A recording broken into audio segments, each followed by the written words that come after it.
out of apartment 5B.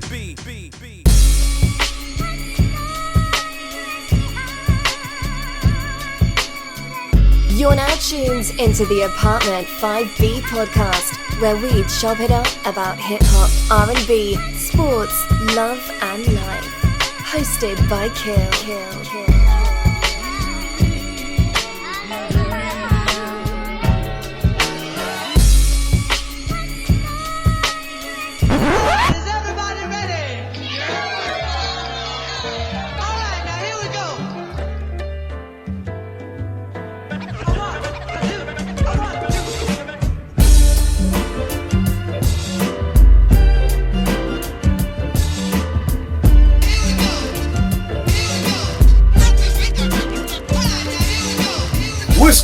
What's good? You are tuning to Apartment 5B, hosted by your man, H.E.R. Got my squad with me in effect. Porsche, what's going on, sis? Not a whole lot, H.E.R. How are you?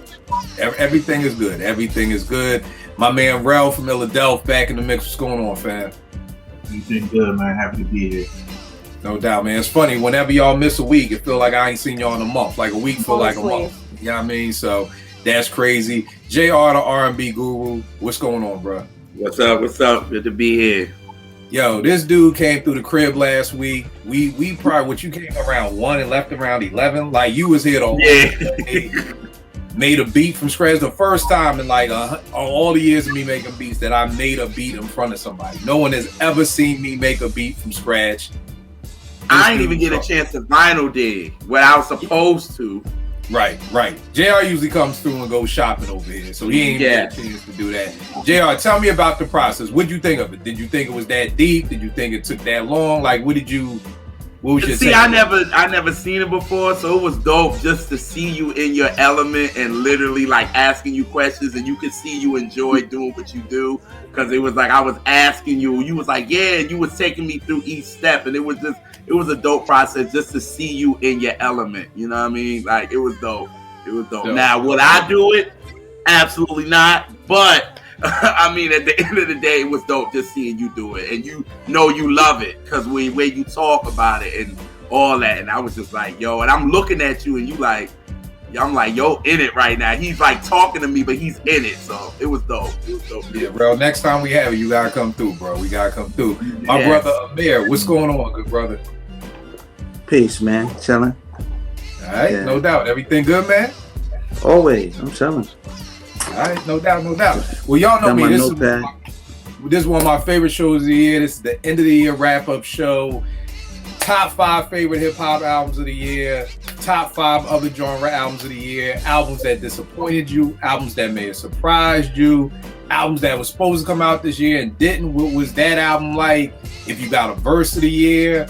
And then I just thought of something too. How many mics do you get this year in hip hop? Because somebody asked me that on Twitter earlier this month. Like, how many mics for hip hop specifically do you give this year? And then we're gonna talk about what we're looking forward to in 2022. Porsche, why don't you set us off? What are your top 5 albums of the year? Whatever order you have them in, and a breakdown of why they made the cut.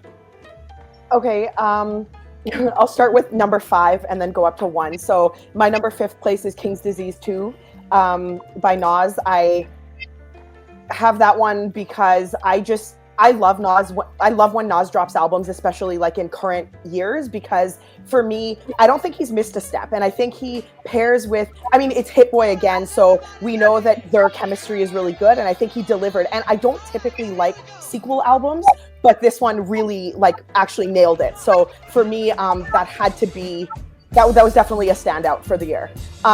Number 4, I have All the Brilliant Things by Skyzoo. And it's funny because when I was thinking about the rankings for the end of my year, Skyzoo's album was actually number 1 when we did our half year mark, if you remember. And it kind of slipped. And yeah, I was kind of pleasantly surprised by that. So, and again, Skyzoo, we know, consistent as hell. Always, his pen is just brilliant. It's a dope album all the way through. No skips for me. I love it. So number 4, and then RJ Payne, Leatherface 3. RJ is, again, another really consistent artist for me. And Leatherface 3, I loved Leatherface 2. And again, this was a very, very solid follow-up to that one for me. And then Blue dropped the color Blue. And again, with Exile, and those two cannot miss. To me, that's like, and it didn't drop that long ago, I guess, but I already rank it like a solid 4.5 mics. That album is just the play on the titles with his name, like Blue is in every title, and just the way that the album cover looks, like everything about that is just amazing to me. And then my favorite one, and Amir's here, but it's 21 Grams. And 21 Grams was my favorite at the halfway mark as well. And I just kept it in rotation. It never left rotation. And I was like, okay, like there's a reason it's not leaving rotation. And again, it's the bars for me. I think there's some topics that are addressed that are brilliant. And it's an array of them. It's not just one topic that's being talked about. There's stuff to do with what was going on back in 2020, even into 2021. There's stuff about like love and life and just in general, like just the quotables are unbeatable, and there's just so many of them. So, and I'm always and Pete Rock, come on, Pete Rock on the production. You mess with Pete? I didn't know you messed with Pete. I just started. Like I just started messing with Pete recently. So I had no idea you rocked with Pete like that. Yeah, okay. Honestly. So he's like in the top 20 producers ever? Yeah, something like that. Maybe like top 100. Like I don't know. I don't know where right. Just checking where you rate them. Didn't know. Yeah, but anyways, again, like to me, I think Amir's rapping style, delivery, cadence, flow, all of that is just, again, Pete Rock just knows how to work with artists that way and highlight them, and then they highlight him. And I think that this is just a perfect mesh of MC and producer. And it's not shocking. It's not shocking at all. So 21 Grams is my number one album of the year. All right, no doubt. Mine, I'm gonna come in with number 5, the off-season J. Cole. People on Twitter have a tendency to think I don't like J. Cole. That's not at all. I think J. Cole is dope. I just think it's too many J. Cole swallowers out there in the world. That's what kind of messes up J. Cole. And I've always said I'm not a big fan of his production. So the fact that he had outside producers coming on this album, I think is one of the reasons I enjoyed this album probably more. I think my favorite J. Cole album is Born Sinner. Then the one with his address, and it kind of faded for me from there. But I felt like the off season was dope. Number 4, I'm going with King's Disease, like Porsche said, King's Disease 2. I dug it. I don't like it as much as King Disease 1. And I don't know how that gets kind of stuck in my head that you just compare. Like if you would have named it something else, I don't know mentally what I shifted my mind to, like this is a brand new slate. But whenever it's Cuban Links 2 or, what's another, like it's still, man, I feel like you always come back to that 2 album and you stay stuck in what the first one did. So it's kind of like, I think if he would have named this something else, not to say I would have liked it more, but I think I wouldn't compare it to King's Disease 1 as much. And I love King's Disease 1. I'd probably give it a solid 4.5. I still listen to that album to this day. King's Disease 2 just didn't do enough to keep calling me back. Like, I want to hear Blue Benz or something from King's Disease 1. So it's like I go back to it more than I think I do with King's Disease 2. But that's my number 4. My number 3 joint is, I got it down here somewhere. I swore I did. We're going to go with Evidence, the Unlearning joint. I've always been a big fan of Evidence, Dilated Peoples. It's shocking to me how many people don't rock with Dilated Peoples, which is crazy to me because I think Evan, our Science are 2 dope MCs. Babu is one of the illest DJs. Alchemist is gonna do half the album, so that's definitely a joint for me. Number 2, I'm going with I suck with Spanish, so let me see if I'm saying this right. La Maquina, Conway's album. I love Conway. I felt like it was a very, very dope album. I still play it a lot. I go back to it. And then like Porsche, the Good Brothers Here, I'm going with 21 Grams. I've been talking about this album since it dropped. Porsche, I want to say I saw it on your timeline first. And it was just like, Okay, you same thing. I didn't know who Amir was, but you tell me Pete Rock produced it. This goes back to when we got the 12-inch up at 889 for All City, and it said produced by Primo A-side, B-side produced by Pete. We didn't know who they was. We didn't even have to listen to it. We just played it live on air, and of course they were both crazy. Same thing with that. Same thing like Porsche said, is never left the rotation. I still listen to it all the time. Naomi knows the songs because I'm playing it all the time. So yeah, definitely going with that. Rel, what is your top 5 albums of the year, good brother? So number 5, I got J. Cole, Off Season. I like the album, and I agree with you. It's just like the people that go overboard just make it difficult. You know what I'm saying? Like it's a good album. He's a good MC, and I think the people online that go overboard trying to make it difficult to mention. But I do like it. I like the album. It's one of the best albums of the year for me. Number 4, I got 21 Grams, and it's funny because this is the power of word of mouth. Because I didn't know nothing about it, you know what I'm saying? But I follow all you guys, and that's how it got to me, you know what I'm saying? And it's like a beautiful thing that someone gets put on to something, and then they spread it out to everybody else, and it gives you a chance to hear something that it might have slipped through the cracks for me, you know what I'm saying? And because of y'all, it did not, and I was able, I got on it a little later than y'all did, you know what I'm saying? But I was able to listen to it, and it was like refreshing, like it was refreshing hip hop in this day and age, you know what I'm saying? It was not like everything that's coming out. It just it make you, as a hip hop head, it makes you feel good to hear dope stuff like that, you know what I'm saying? So that's number 4 for me.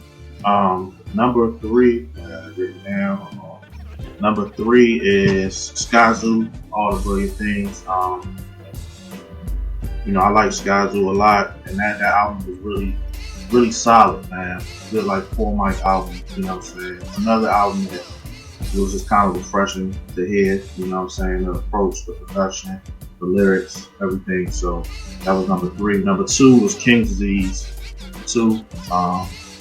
As a heavy Nas fan, I was pleased that he was able to follow up King's Disease 1 with something dope. Even if it's not, as good as 1, it was still dope. And that's, to be in the game that long and still putting out dope projects, and kind of found his niche a little bit with Hit Boy, it's good, you know what I'm saying? Like hip hop, like it's one of those genres people like to put an age limit on it, and it's good to see our legends still making dope music. And number 1, Bro, before you go to number 1, let me say this about the King's Disease 2 thing that trips me out. When word got the air that they were doing the King's Disease 2, the first thing I said is, Hit Boy better be doing this shit. Mm-hmm. I never thought in a million fucking years that I would be like, yo, Hit Boy, not No ID or not, because I was never a big Hit Boy fan until last year. Like his work with what he did on the Jay Elect album. I know me and Jay Elect, the only 2 people who like that album. But the stuff he did for Jay Elect, the stuff he did for King's Disease, the stuff he did for Benny's Burden of Proof, like I really was started to rock with Hit Boy. So it's just funny to me that when I heard Nas was coming out with King's Disease 2, it was like, yo, it better be produced all by Hit Boy. I never thought in a million hip hop years that I would be like, a Nas album better be produced by Hit Boy. But so that bugged me out right there. But that's a salute to Hit Boy, because you're right. You and Porsche are right that they have a good energy together and making dope contemporary hip hop. You know what I mean? So, and I'm sorry, what's your number 1? Number 1 for me, and like this album fits on another category on this list, but it's Tyler the Creator. Call me if you get lost. Yo, listen, man. If you don't like Tyler, you got listen to the album. I'm trying to people watching, listen to the album, yo. It's fire. It's fire. Like I was not a huge Tyler guy. I didn't really listen to him and it was funny. Like the kids put me on to the album. Like some of my former students put me onto the album, and I'm like, yo, it's fire, like all the way through, bro. All the way through. It's Tyler, the Creator is your number one album? the number one album this year for me. Dope.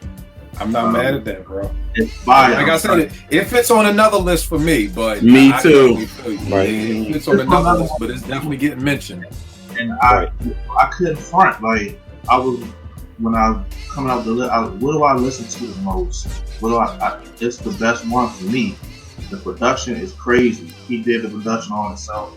He's spitting on there.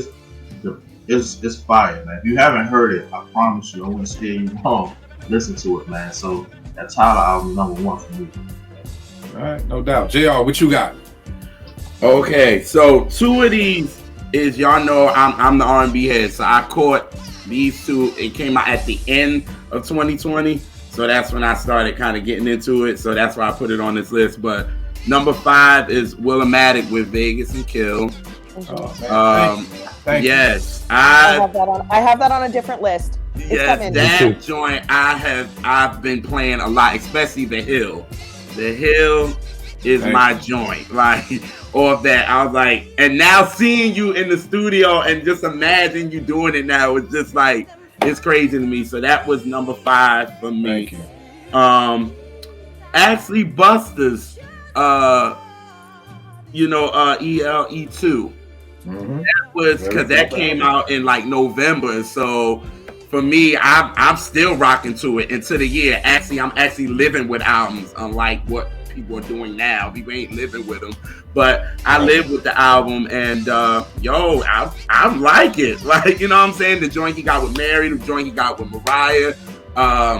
What else joint did I like on that joint?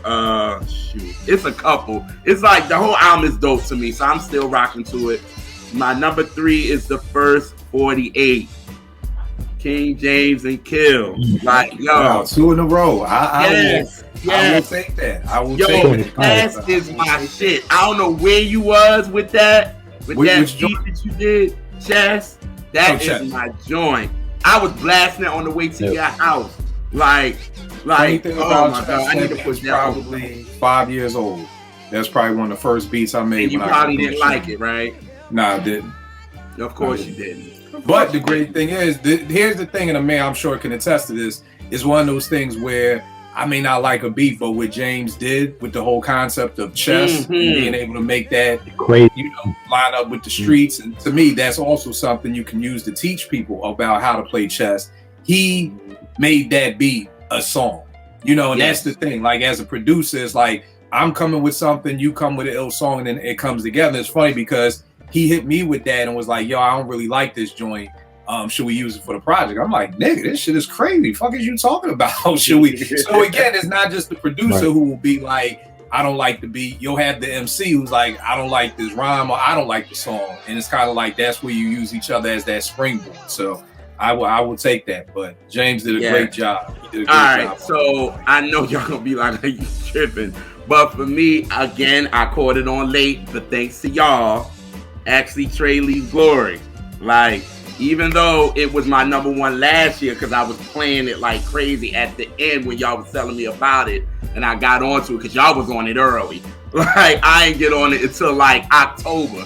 So I've been running it. That album is just the shit. I mean, there's no more to be said. You know what I mean? Like, it's just dope. And my number 1 is King's Disease from Nas. Nice. I love it. And I was nervous when, like y'all said, when he called it King's Disease 2. I was like, here we go. Right. Here we go. I'm nervous. And we found out Hit Boy did it. And I mean, he got Lauren that came on and bodied the verse. Yes. After so many, like, she bodied it. Like, it was like, whoa, okay.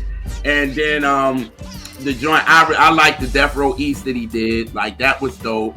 Yep. I just think, King's Disease 2 is my favorite hip hop album of the year that I'm still rocking to. So that, and now that I'm over 21 grams, I've been rocking to that. Because Kill, remember you in the car, you asked me which songs that I like so far, and I like Outstanding, No Justice, No Peace, and I think It's Okay. Is that what it is? It's Okay. Yes. So I'm rocking to that. So that might be, Amir, it's gonna be on my list next year because I'm rocking to it now. So yeah, it's so love, those are my joints for hip hop. And to me, it's funny you Dope said Boy that Soul. about the Buster joint. I'm sorry, what you saying, man? I said Dope Boy Soul. Hopefully next year, not hopefully, probably be on people's list. Oh, That'll it be the will. album. Yeah, oh, it will. But I liked how you did that too, JR, because that's how I'm with my list. My list ends at the end of November. You know what I mean? Oh. Because if something comes out tomorrow, it's like it doesn't. I don't Right. have enough time to live with it. So it's kind of like my list is always from November to November, and whatever comes out in December will kind of like be carry over for the following year or whatever like that. So I definitely feel you on that. Amir, what you got, good brother? Top 5. I gotta give a disclaimer before I even give my top 5. I base it on like, I don't know, job. I listen to production, theme, the thesis, does the album, the rollout. I'm looking at all kinds of nutty shit. So for me, I can't even say, I'm gonna say what my number one. My number one is, I will put King's Disease 2 because of how it was put together.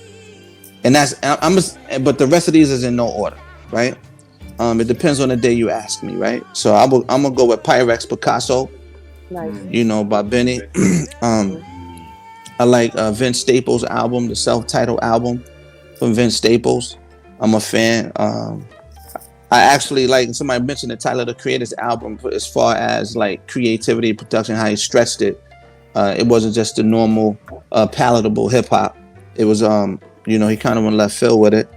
And somebody may not like this, man. As far as production, bro, I gotta give it to Donda. He did it. He did his thing with. I'm not necessarily in love with every message on every record or what some of his personal ploys were, but as far as production and how he made people aware that this album was out, nobody matched that.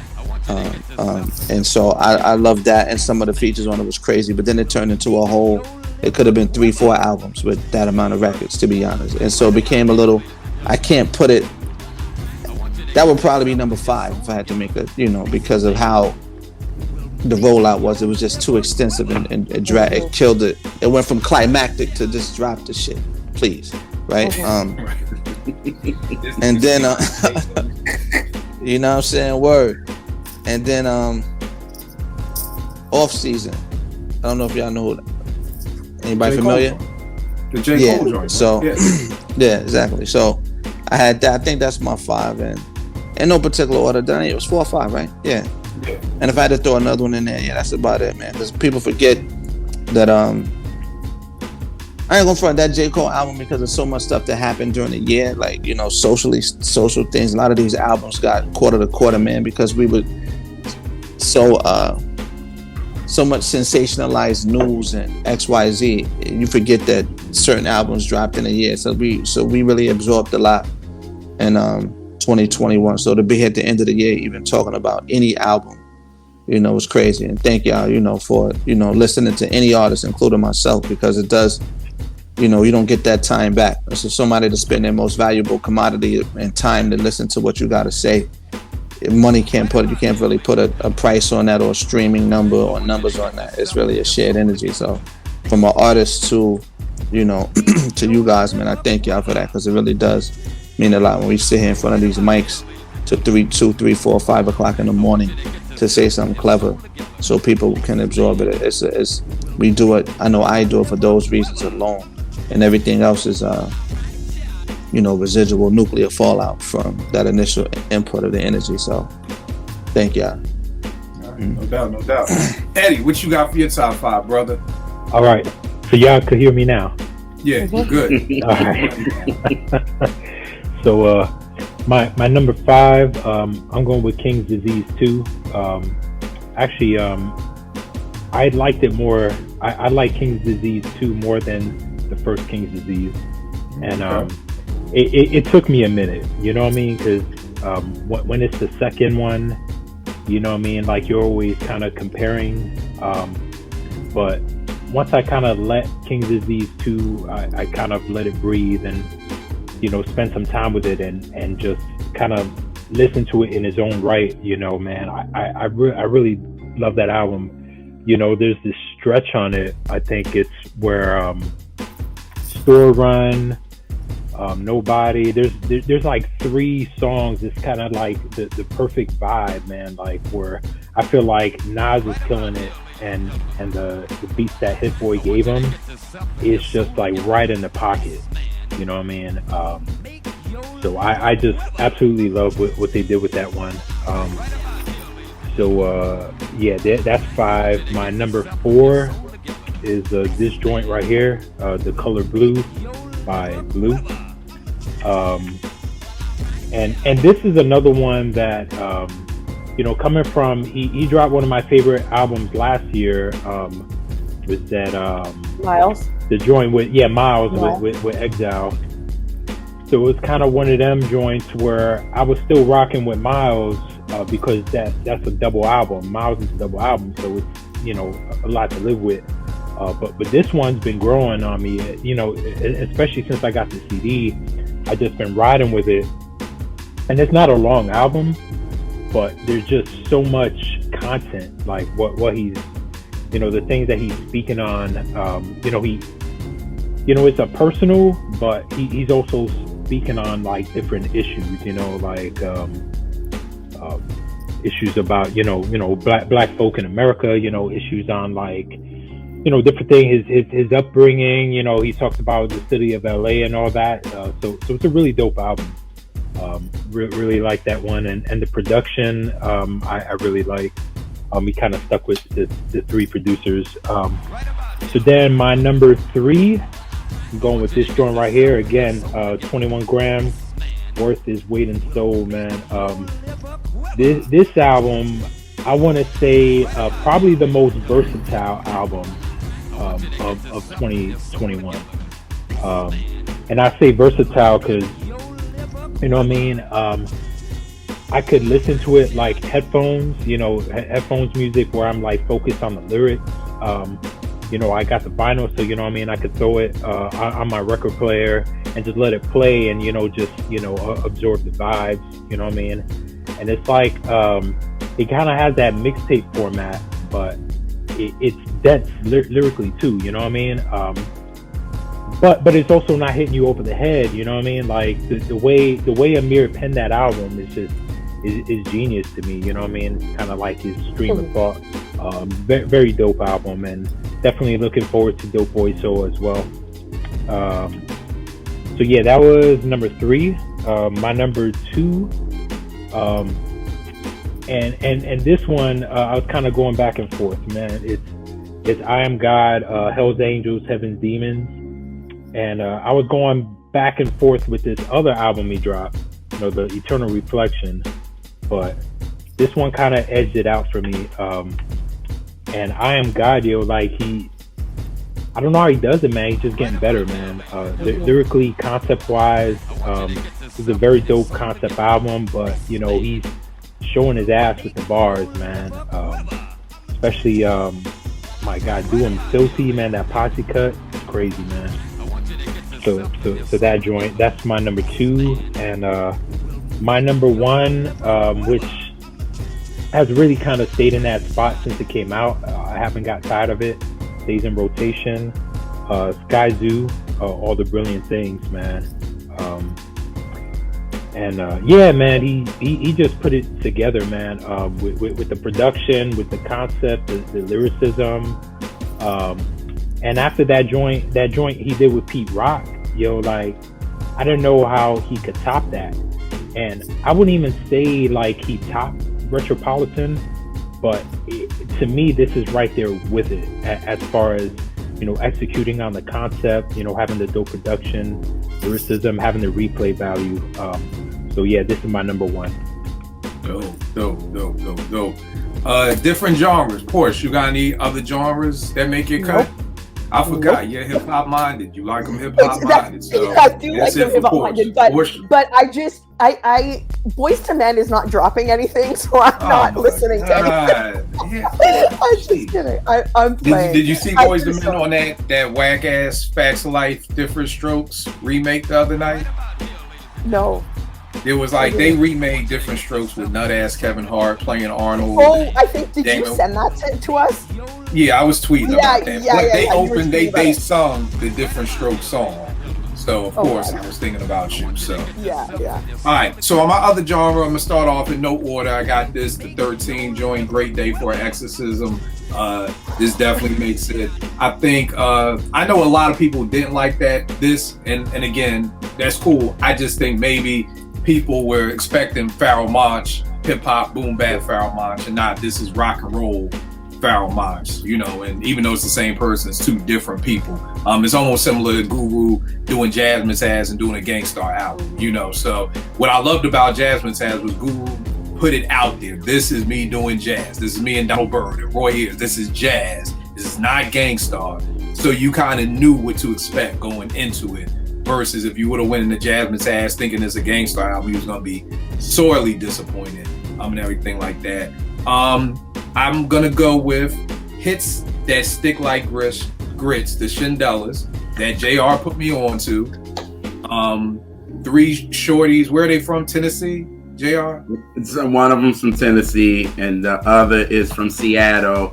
And dang, what's the name from? I forgot. Was Stacy's from, but yeah. Very dope album. Claude Kelly. If you don't know who Claude Kelly is, he's an ill songwriter, Chuck Harmony, ill producer. So that production team right there is what really sold me on them, you know, even before. So that makes the cut. I've got this joint right here, An Evening with Silk Sonic. You know, I won't hold you. I expected more because I feel like Anderson .Paak and Bruno Mars is such huge, you know, it's like if Pete Rock and Premier did an album. I'm expecting the moon, sun, and stars and everything in between. I didn't get that, but I still think it's a good, solid album. Number 2, I'm going with Love is the New Black by Anthony Hamilton. Love that album. I feel like it's sold from beginning to end. It's the Anthony Hamilton, the coming from where I'm coming from, Anthony Hamilton. And number 1, Porsche, do you want to mute or close your ears, or do you want to? Oh, hell no. It better not be. Hell no. Yeah, I'm going to just try to not react. Okay. I'm going with Certified Lover Boy by Drake. I fucking love that album. I love that album. I mean, y'all can kick me. Amir is clapping. Can we just get rid of Amir right now? Y'all can kick me off my own show. Y'all kick me out of Apartment 5B. I fucking love Certified Lover Boy. I play it all the time. I can't.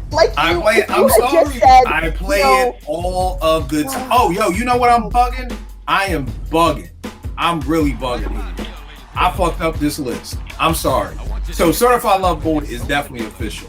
I'm sorry. I'm going to have to take something off. J. Cole's going to have to get kicked to the curb for my regular hip-hop list. I'm bugging. Expensive Pain by Meek Mills. That's making my top 5 hip-hop albums of the year, which is shocking to me because I've never been a big Meek Mills fan. Ever. Never. I know niggas be like, you don't fuck with Mills, he's from Philly. I fucking know where he's from, everybody. It doesn't, just because you're from my city doesn't, niggas love saying that to me. Kill, how do you like Boyz II Men? They're from Philly. Motherfucker, just because they from Philly don't mean I gotta like them. But Meek Mills, Expensive Pain, I play that shit all the time. Like, literally, it's probably 21 grams, and Meek Mills, Porsche turned off the camera. It's probably between 21 grams and Expensive Pain are the 2, and Certified Lover Boy are probably the 3 most albums I played the most this year. So Meek Mills definitely is knocking J. Cole's the off-season off there. Meek Mills is definitely making that. Porsche, I'm sorry. I fucking love the album. I love Certified Lover Boy. I love it. Not like it, not think it's good. I love that album. Here's the worst part, because y'all know I don't like a lot of shit. I even like the goddamn I'm So Sexy song. Oh my God, this is getting worse. This is really getting worse.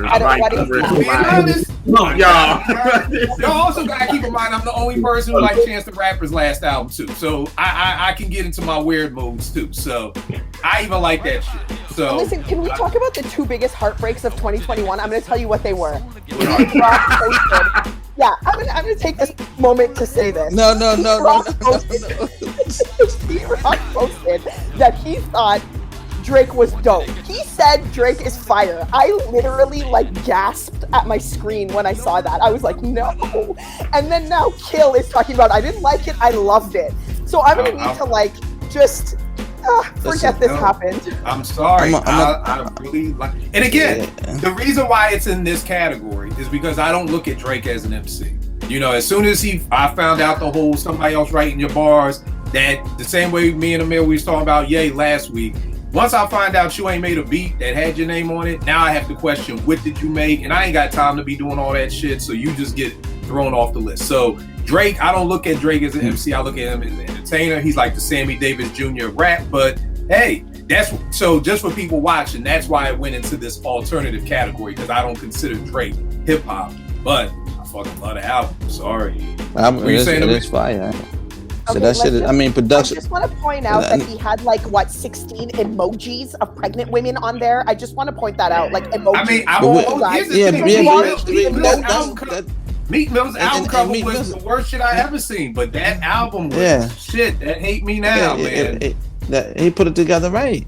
Listen, I don't get caught up in the semantics of an album or the artwork and shit like that. When I hit that play button and it's me and the music, I'm listening for what's the vibe, man? What we doing in here? Cruising? What's the ride out value? What's the headphone value? What's the alone time value of a project? I'm not going front. I gotta go into it, man. If I'm going into my list, alternative list here, we started with R&B. I'm gonna go with Vori. Yeah, I may not fuck with Vori. Vori album is crazy. See what I'm saying? Vori, Vory. He did. Wow. Okay. Right. Yeah, Vori shit is fire. Brent Faiyaz's album is stupid. Brent Faiyaz's album is actually crazy.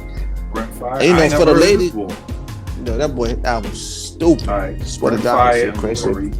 Brent Faiyaz, Faiyaz, right?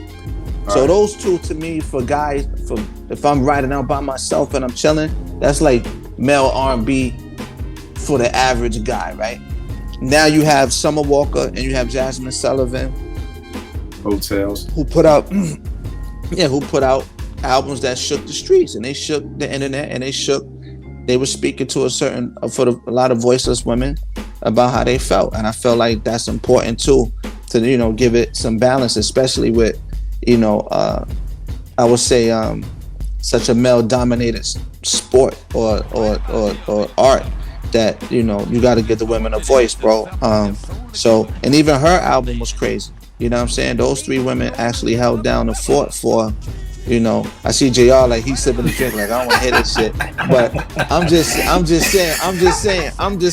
JR is the bougie R&B dude. You know how many times he rolls lies. Listen, always rolling his eyes at me. Yeah. What he did, he called me bullshit last week because I said I like the Boyz II Men Christmas album. The second one. You gonna bring this up? That nigga threw me under. That nigga put me under the bus for that one. Yeah, and to keep it a buck, bro, I had Meek Mill down for Expensive Pain because of how I've always been a fan of Meek and his story. I respect his tenacity, his endurance. I think he made a lot of horrible public facing decisions, but I won't let that skew my view on him because I know that he came, he was shorted a lot. So for him to even still stand after taking so much BS and they tried to cut my boy down mad times, I'm just a fan of his tenacity and his bounce on the record. People be sleeping. Meek his pen is not weak though. That's a fact. Yeah. And he write his own bars. And I'm not even the biggest Meek fan, but I think it's on Amazon. If people have a chance, go watch that Amazon series about Meek and just the whole jail system and everything that was going on with him with that. Plus, the nigga took a loss to a singing nigga. I mean, the nigga lost to Drake and bounced back. That's hard thing to do. But, Eddie, you were talking about how there's a flow of Nas's album, just song after song and just go. I'm not going to hold you. I throw on Champagne Poetry. I'm in Poppy's Home. I'm in Girls Want Girls. I'm in the Bible with Little fucking Dirk. I don't even know who Little Dirk is, but I'm in Love All with Jay-Z. I'm in Fair Trade with Travis Scott. I don't even know who Travis Scott is. Is Travis Scott the nigga who just did the whole Astral World shit? Oh, well, fuck Travis Scott. No, I like the song. Nah, come on. Nah. Certified Lover Boy. Yes, you. In Too Deep with Future, Pipe Dream. Yo, I can literally, no friends in the industry, I can listen from 1 to at least 14, and I'm in a zone. No skips. There's no skips. I love the album. I love the album. And you can't forget 7. Yo, I'm framing that one right there. You can't forget that 7 a.m. on Brittle Path. Oh, nah. Not at all, bro. Not at all. Yo, I fucking love that album. Bro, you have any alternative albums before we give Porsche a heart attack or a stroke? Kill didn't listen to DJ Quick because he had a perm, but he listened to Drake with emojis on his gun. Like, I cannot with you guys. You guys, I cannot with you. Here's the thing. No. Here's the thing. I would explain because you made a good point. I did not listen to Quick because of a perm. The way I was introduced to Drake, when Drake first came on the scene, I was like, yo, I'm not really fucking with boy like that. He just don't look like a rapper. But so many different people who so many different circles were telling me how dope he was. I had people who go to church who don't even listen to hip hop being like, yo, dude is nice. I had street niggas who like rob and kill people saying dude is nice. I had read like every 5 different groups of people who are totally different was like, this dude is nice. And that mixtape he had out So Far Gone was dope. That shit was dope. You know what I mean? The only thing that really banged Drake for me, kind of dinged him, was him not writing his own rhymes. That's the only thing that. Yeah, that's true. If he wrote his own rhymes, you would see what was going on. You guys. I'm telling you, I get it. You don't fuck with me. I get it. Listen. This is like, you know what this is? Porsche is like Batman and Drake is the Joker. This is your arch nemesis. So I get it. This is like Superman and the Flash and Green Lantern sitting around the table like, yo, that nigga Joker ain't that fucking bad. And Batman's like, yo, what the fuck? This nigga, you know what I mean? I get it. This is your arch nemesis. But like, oh, you can Joker's an ill nigga. That nigga be doing some ill shit. Batman, he do. That shit he did in The Dark Knight with the robbing the bank and killing each other. That was some ill shit. You know what I mean? So I just gotta salute the nigga. The Joker does some ill shit. I get it that your arch nemesis, motherfucker done paralyzed Barbara Gordon and Batgirls in a goddamn wheelchair now. I get it. But the Joker's an ill nigga. Like, you can't front on that nigga. He does some ill shit. But I understand that's your arch nemesis. So we gonna fall back. Rel, please tell me you don't have Certified Lover Boy in your list. Nah, man. Okay, good. I was worried. Rel, you were such a breath of fresh air. I was worried there because I think Porsche was gonna quit again. I already paid her ass the last time she quit. I don't got no more goddamn money going into 2022. Breath of fresh air. Thank you, Rel. I appreciate you. I ain't got nothing. I need to holler at JR about some R&B or something because I ain't got nothing that know. Try that Vori album's fire. Vori, yeah. The only thing that I've been listening to, and it's not even an album, like Alex Isaac got a new song, Robert Glass. I really love, and I'm like, I want to full-length. I always mention her. I want a full-length album. I don't know when I'm gonna get it, but that's really what I've been listening to as far as like alternative. You know, I'm gonna holler at JR. He can give me some albums to listen to. Cause I ain't got nothing. I ain't gonna even lie to you. I'm telling you, bro. Get that Anthony Hamilton. That joint, Love Is the New Black. Okay. Yeah, that joint is fire. I think Bink did like 3. I know Ninth Wonder did 1. JD, Jermaine Dupri did about 5 or 6. Very dope album. JR, what you got, man? I know you R&B deep, so what you got? Okay, so number 5, I got 2 at number 5 because I'm listening to them both kind of at the same time for real. Anthony Hamilton, Love Is the New Black. That album is the shit. Like, you know what? It was just like when everybody saw that he was getting back with, Jermaine Dupri, I was like, how is this gonna go? I don't know. You know what I mean? Because he left after that and started doing his own and all that. But when he got with Anthony Hamilton, like, yo, I thought we were in love using that How Melvin and the Blue Note sample. Like, that joint is my favorite joint on the album. Like, and you know what? That's a testament to when you can use a sample that's a well-known, popular song and make it your own. Like, it's different. Like, if you take a song that nobody's ever heard, but I mean, that Have Melvin and the Blue, everybody knows that. You know what I mean? So to take that sample and make it your own, that's another testament to just how dope it is. I want to hear the throwaway sessions, because when Jermaine Dupri was on YouTube, it looked like Jermaine was producing the whole album. Like all those behind the scenes. So a lot of the stuff that you see on Jermaine Dupri's YouTube channel didn't even make the album. Oh, really? Yeah, like if you go to Jermaine Dupri's YouTube channel, he's got them live in the studio recording songs, and a lot of those songs didn't even end up making the album. So I don't know if Jermaine Dupri was slated to produce the whole album, and then something went off and he only did half. Because like I said, I think Bink did 3, Ninth did 1. So, but and then he remade Superstar by Luther Vandross, which is one of my favorite Luther songs. I'm sure you don't like it. I enjoyed it. No. At first I didn't, but Jennifer came in and did what she was supposed to. I didn't need all the yelling that she normally does. I was like, girl, just come in and be settled with it. We don't need no. We don't need Effie tonight. We don't need Effie. We just need right. Like she did that perfectly. So yes, I agree. The next one is "Be My Fiasco," where I left you. It produced by Fonte and Zoe. It just came out maybe about 2 months ago. Who's the artist? Be My Fiasco. That's the name of the artist. That's the name of her. That's her name. Be My Fiasco. Yes. Okay. Yeah. She named herself because she was also inspired. She's a big fan of Lupe Fiasco. So she put that in, But Where I Left You, that joint is dope. Like her and Fonte did the album in like 11 days. And they was just in the studio and they was in it. And they created a dope body of work. She got Little Brother on there, so they on there. Love Field, she got on there. Bad Dreams, she don't even spit, but Fonte wrote a verse for her and she killed it. So, but Be My Fiasco, Where I Left You, I would recommend y'all check that out. Number 4, I'm doing Vivian Green, Love Absolute. That came out in like October, the end of October of last year. And the joint is dope. I love Light Up with her and Ghostface. She did Harlem Blues with y'all know that joint from Cinda Williams, Mo Better Blues. Yes. She did that. And she got what is his name? The saxophone guy. God damn it. And he did a drop on World of Soul too. Kenneth Whalen the third? Huh? Kenneth Whalen the third? No, not him. God damn it.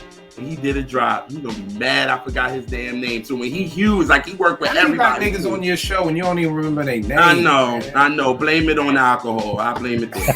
But hold on, JR, could you take a pause for a second? Porsche, are we still cool? Because the look on your face. Oh, yeah. Porsche, you ain't gotta worry about it. Ain't no Drake in mine, so we're cool. No, I'm just making sure me and Porsche still cool because Porsche looking at me some kind of way. She feels some kind of way. I'm just trying to process Amir and Phil and Pete Rock. You know. Yeah. She's not looking too happy. She is not a fucking happy camper right now. So I'm sorry, Jay. I'll finish your list. No. But number 3, the Shandelas hits that Stick Like Grits.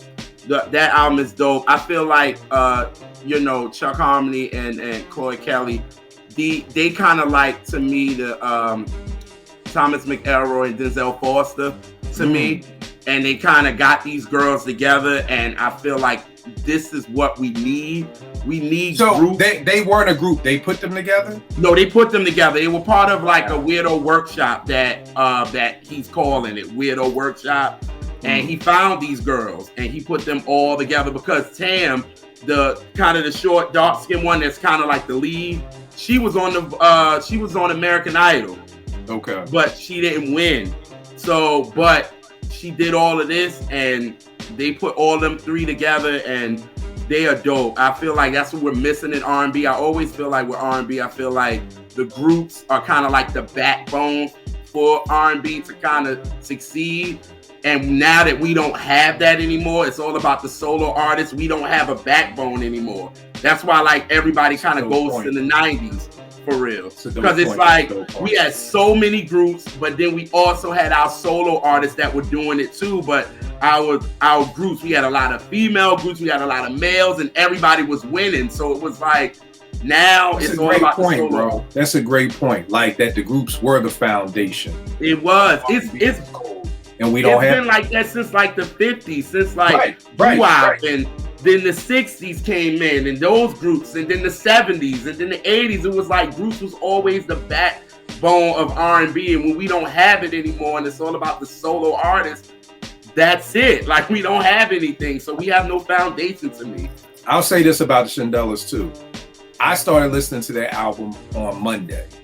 Mm-hmm. It's Thursday, and it's made my top 5 of the year. Wow. That's a testament. I had to cross out. I had Hotels by Jasmine Sullivan. They knocked Jasmine out the box. Now, you know that's the crib. Right. And they knocked Gallant's Neptune.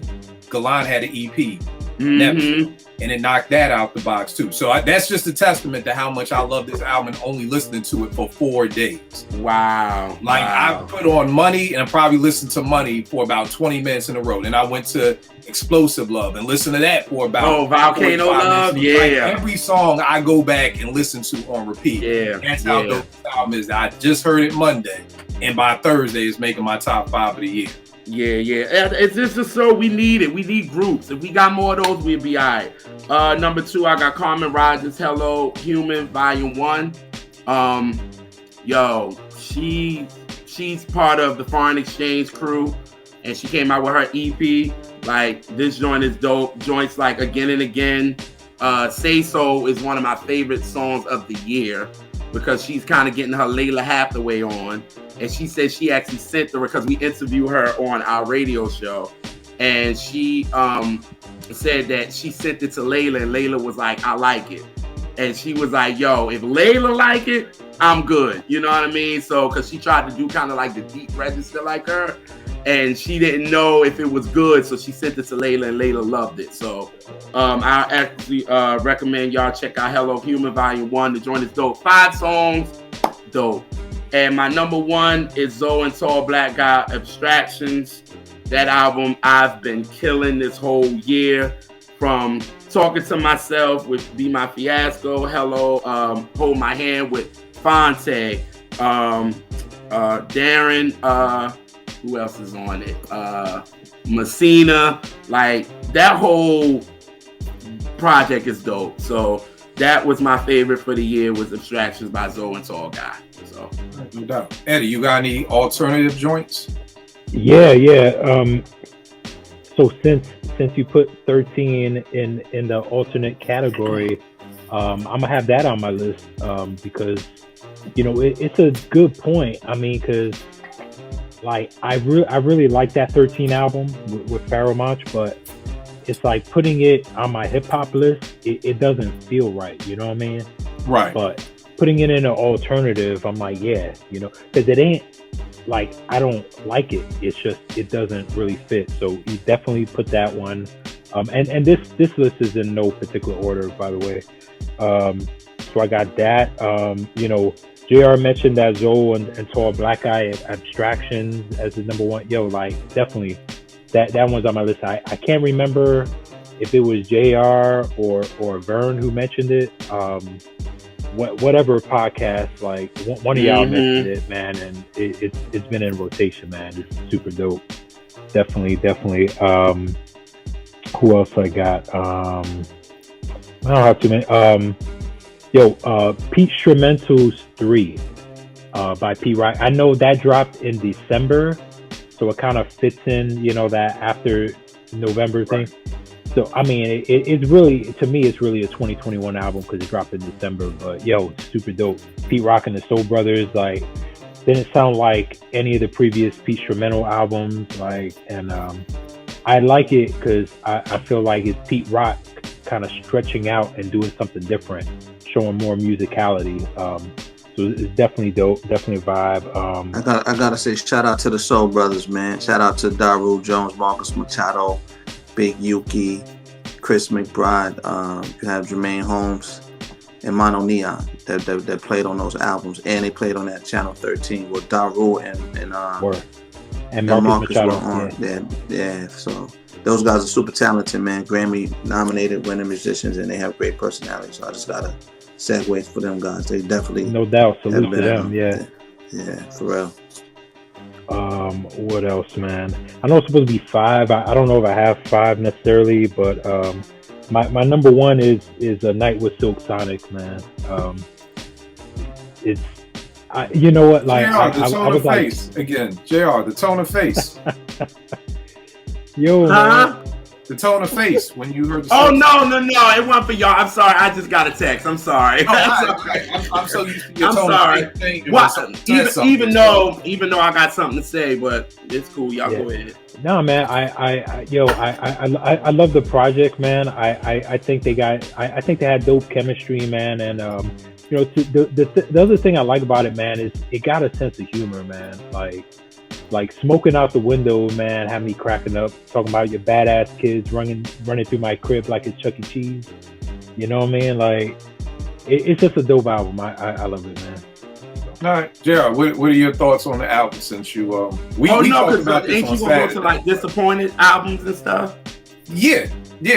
I mean, this could definitely fall under a disappointment because it wasn't what I expected, but I still thought it was good.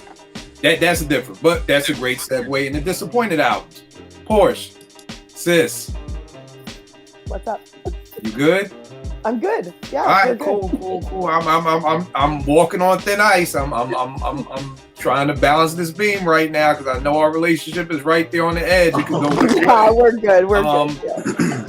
Disappointed albums. Were there any albums this year that you were looking forward to and kind of disappointed you? Not that they were whack, but maybe they just didn't. It didn't live up to expectations. Yeah, for me, it was in June when we did the halfway mark show, and still to this day, and I think forever after that, it's going to be this 13 Pharoah Monch. And the reason for that is I am a giant Pharoah Monch fan. His bars are alien. Like, I can't explain how amazing he is with the pen when he's rhyming. And I was so hype about this album because he was cryptically hinting at it all on his tweets and his posts and for like months before. And so I was like, and me and Eddie, I remember me and Eddie talking about it, and we're like, there's an album coming. We just gotta like decipher this code. Like, what is it? When is it? And I was so hyped for this album. And then I listened to it and it sounds like, I don't even know how to describe it. My ears bled. I was like, okay. I'm like, okay, let me, okay, this is cool. Yo, she said her ears bled. It's like, I don't know how to describe it. Here's the thing. I know, and I said this before, I don't want to box artists in, right? And I get that. And if there's any artist in the world that can expand and, you know, spread their wings and push the envelope and be out of that box, it's Pharoah Monch. And he's very good at it, obviously, since that album showed up on all of your lists, you know? But I wasn't ready to that wasn't my sacrificial lamb. Like, I wasn't ready to sacrifice Pharaoh's album drop for something that wasn't hip hop. So for me, I was just so heartbroken that was, and it was like, okay, next track, there's gotta be like a solid rap joint on here. Nope. And I'm going through and it was just like, like I went through the whole album and I was just like, yeah, it's unfortunate because I'm never going to listen to this again, ever. So I was just wildly disappointed. I don't think I've ever been disappointed in a drop like that. Not mad at that. Well, maybe Jadakiss, top 5 Dead or Alive. That was the last one. That was the last one that disappointed me that bad. Yeah. Yeah. And I'm not mad. I don't know. I think me and Eddie and Pharoah are the only people who like this album, to be honest with you. I don't know anybody who likes this album but me, Eddie, and Pharoah. And Pharoah may not even like it. And Amir. So. Amir likes that album. Oh, okay, and Amir. So I'm not shocked at that. Any other disappointed joints? No, because when nothing's gonna be as disappointing as that one. So no, I can't. Okay. It's just everything else pales in comparison to that. So no, nothing else. No doubt. I had a lot of disappointing albums. I don't really think this was a great year for hip hop. You know what I mean? And we'll get to the mic rating on what we give it as a year, but I saw people on Twitter talking about 4.5. I'm like, nigga, what the fuck was... I get it. These niggas are 12. So it's like, you don't even, what would you give 1988? 100 mics? Like, if this was a 4.5 mic here, the fuck was 94? Like, nigga. The first one is Dark Low and Havoc, Extreme Measures.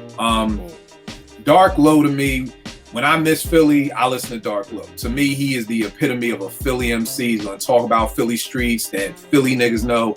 I love Dark Low, and it's Havoc. It's fucking Havoc from Mobb Deep. Like, you know what I mean? But it's just nothing. Porsche, it didn't make my ears bleed, but I'm like, okay, not that track. Okay, the next track is gonna be the one. Okay, not that track. The next track is gonna be the one. And it kind of like, and this may go off topic for a second, so let me write this down so we can pin it. But I'm wondering, do we, because people still talk about Havoc as if Shook Ones dropped last week. Like, Shook Ones dropped in 1995. It is 2020 fucking 2. Okay? I love what Havoc did, but I just sometimes think with certain producers, and it's why I hold Pete in such a high regard, because Pete came, I heard The Creator when I was in 11th grade, when I was 16 years old. I'm 47, and Pete is still fucking up my head to this day. I mean, are we just giving Havoc the green light? I just feel like people talk about so many of these producers. There's another producer I'm gonna name on here, Gotham, Diamond D and Talib. I saw that and I was like, yo, Diamond, a whole Diamond produced album with Talib, this gonna be crazy. Nothing. There was nothing on that album that made me say, let me go back. And I'm like, but Stunts, Blunts, and Hip Hop was fucking 1991. Like, has Diamond really made a beat in the past 30 years that has like fucked your head up? And again, me as a producer, I'm always like, I judge beats as, does that shit make me want to go turn my machine on and go make a beat? Like, that's how I want to be inspired. I didn't get anything off of that. Boldy and Alchemist, the Bo Jackson album. Number one, Boldy's gonna put me to sleep. We could just start the fuck right there. That's gonna be it. Alchemist to me has just been fucking 0 for 20 for like the past 3 years. I think the last beat I really fucked with from Alchemist was Rubber Bands and Wait. This goes back to what I'm saying. It's like, and y'all know, I think Alchemist was dopest producer post 2000, but I'm like, yo, the last 4 or 5 years, I feel like he's just been coasting on his name. Like, I have not heard an Alchemist beat that really fucked my head up. Donda, Kanye, and this is my fault, because I keep wanting the old Kanye back. This is like when we were at that phase, or when Backpackers were at that phase when it was like, you know, this gonna be the new Jay-Z's gonna go back to hip hop. He's not gonna do this shit. And we heard the art of auto-tune, you know, the death of auto-tune was like, oh, Jay's back. And then we hear the rest of the album like, oh, fuck, nigga, guys again. You know what I mean? Trick. Here's another, like, you know, that. So that's my fault. Not that I was totally disappointed, because I really didn't think this was gonna be crazy. I was disappointed in AZ's Do or Die too. Like, I think AZ, when you go with that, again, with that part 2, like, you gotta come with that shit. And the thing is, all rappers do it. Those, I mean, Ray did it with Cuban Links. You come out with Cuban Links, you make immobile. I still can't even, this how whack the goddamn song. Immobilarity? Immobilarity. Yeah. Then you come out with all shit, then it's like, all right, let me go, I'm gonna give you Built for Cuban Links Part 2, which was crazy to me. I think he did a great job of Built for Cuban Links. I think it had too many songs. It was like 28 songs. If we could have just stopped at 17, we'd be good. And again, not that it was a whack album. It was a good album, but I just thought, again, on the hype of Do or Die Part 2, I think there was a Pete beat I loved, and there was an Alchemist song with Conway that I loved. Like, so again, I'm not saying these albums were whack. I'm just saying they weren't what I was expecting. West Side Gun, Hitler Wears Hermes, Side B.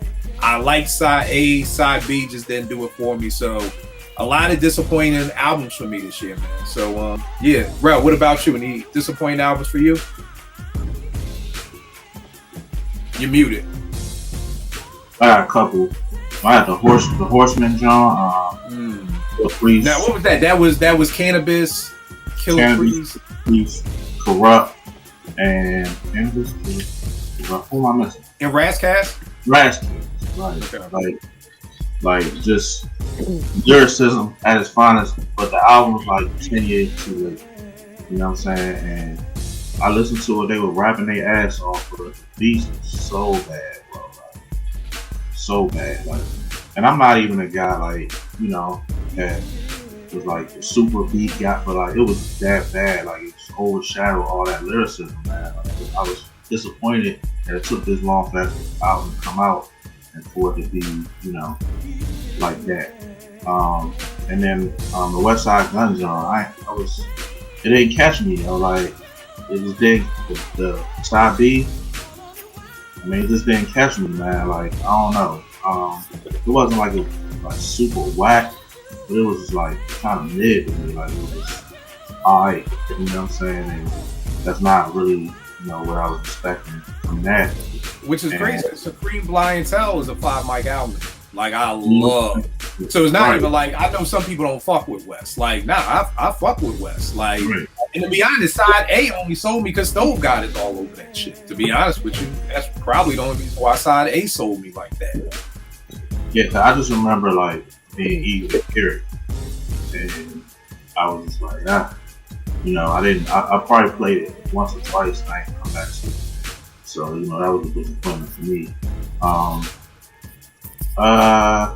Other than that, those are two that really stuck out as disappointment. I got some stuff for the other categories, but those two, like, when I think about like just being disappointed, those are the two that disappointed me the most. I forgot I also had Flea Lord and Rock Marcy Delgado because I really fuck with Flea hard body, especially after that Pete joint that he did. That really made me a fan of Flea, and I love Rock Marcy production on Stove God and for him. And I mean, I was hyped for that album, and again, it just didn't click for me like that. So, JR, any disappointing albums this year for you, bro? Okay.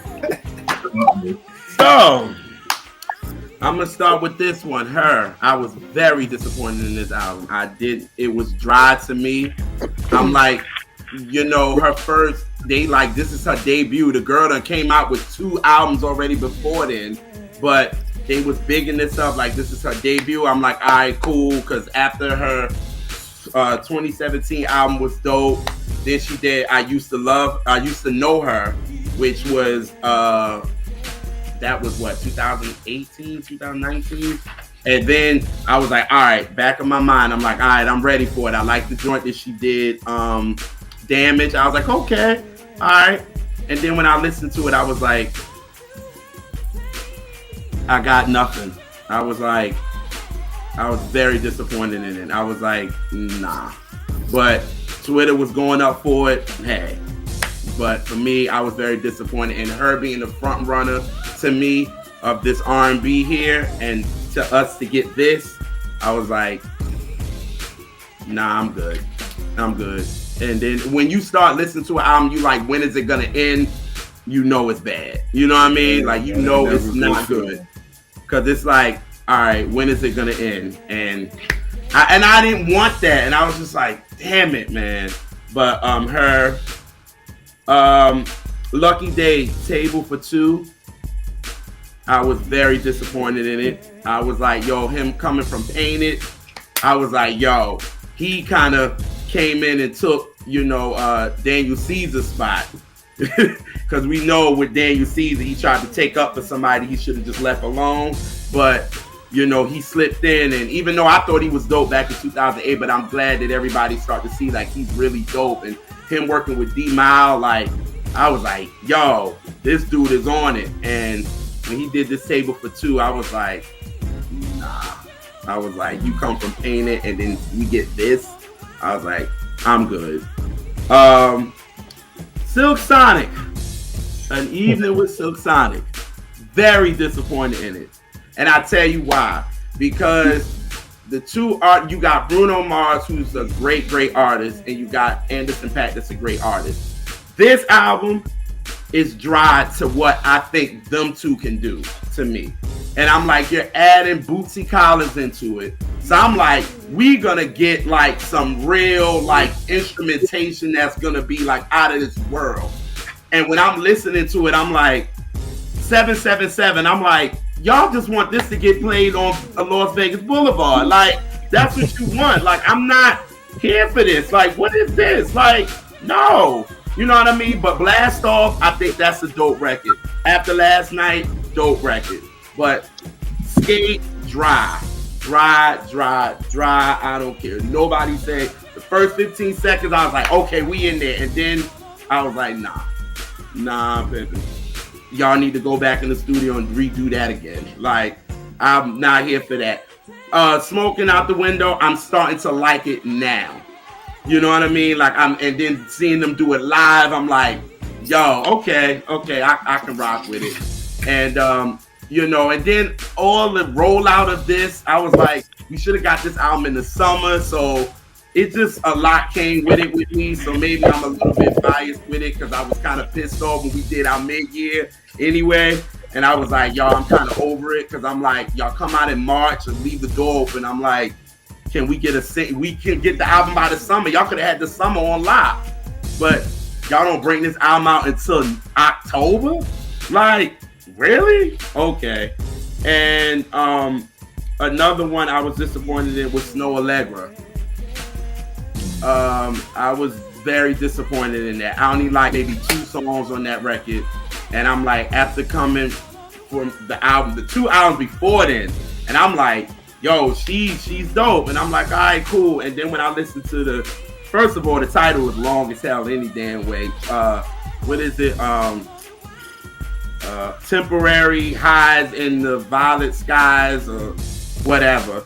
But I listened to it and I was just like, damn, man. I'm like, what is going on? You know what I mean? But I'm like, hey, the people rock with it, but I was disappointed. And the last one, as much as the impact that it did, and I respect what she did, she was speaking for the women, Jasmine Sullivan Hotel. As much as I respect what she was speaking for women, I get it. But for me, it's like Jasmine from Fearless to Reality Show, she had no bad albums at all to me. Like, if people would be like, yo, I love the last one better than the first one, it's like, all right, cool.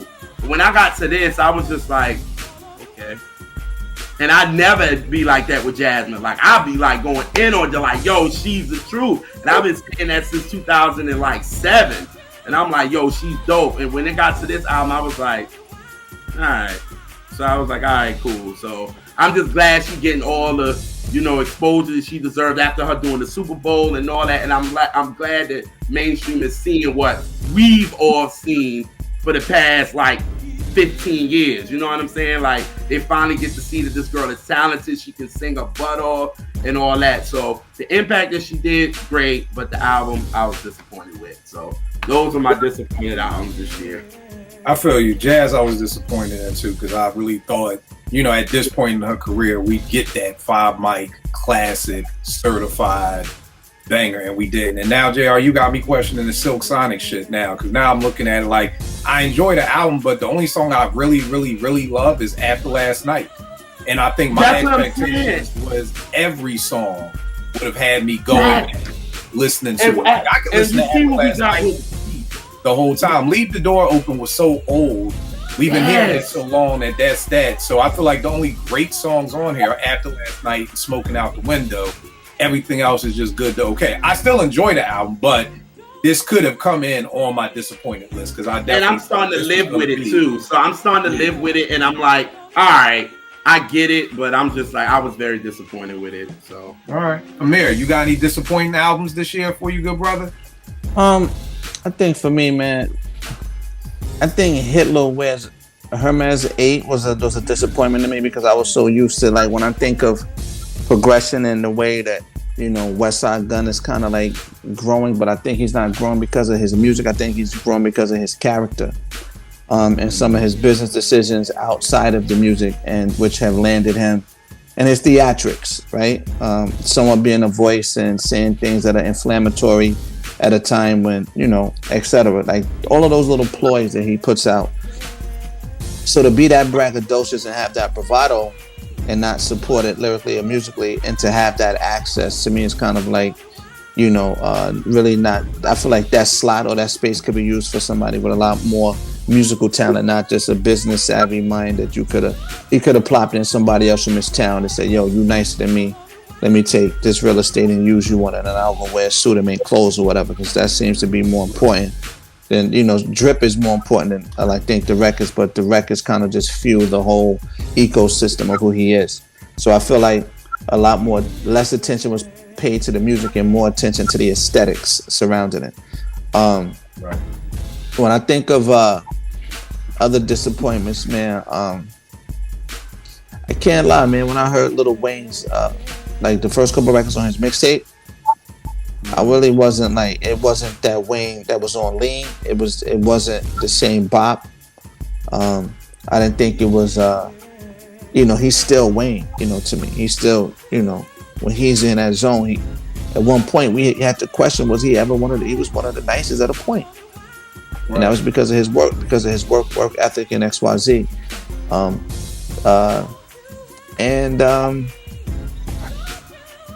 I'm not gonna front, man. I hear people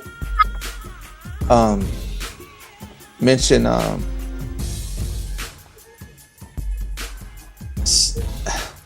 gotta say this. I don't know, man. I do think that Well, here's the thing, bro. I don't want you to you're in the game, so I don't want you to Yeah. I get it. I won't. Right. I'm conscious of that. I won't.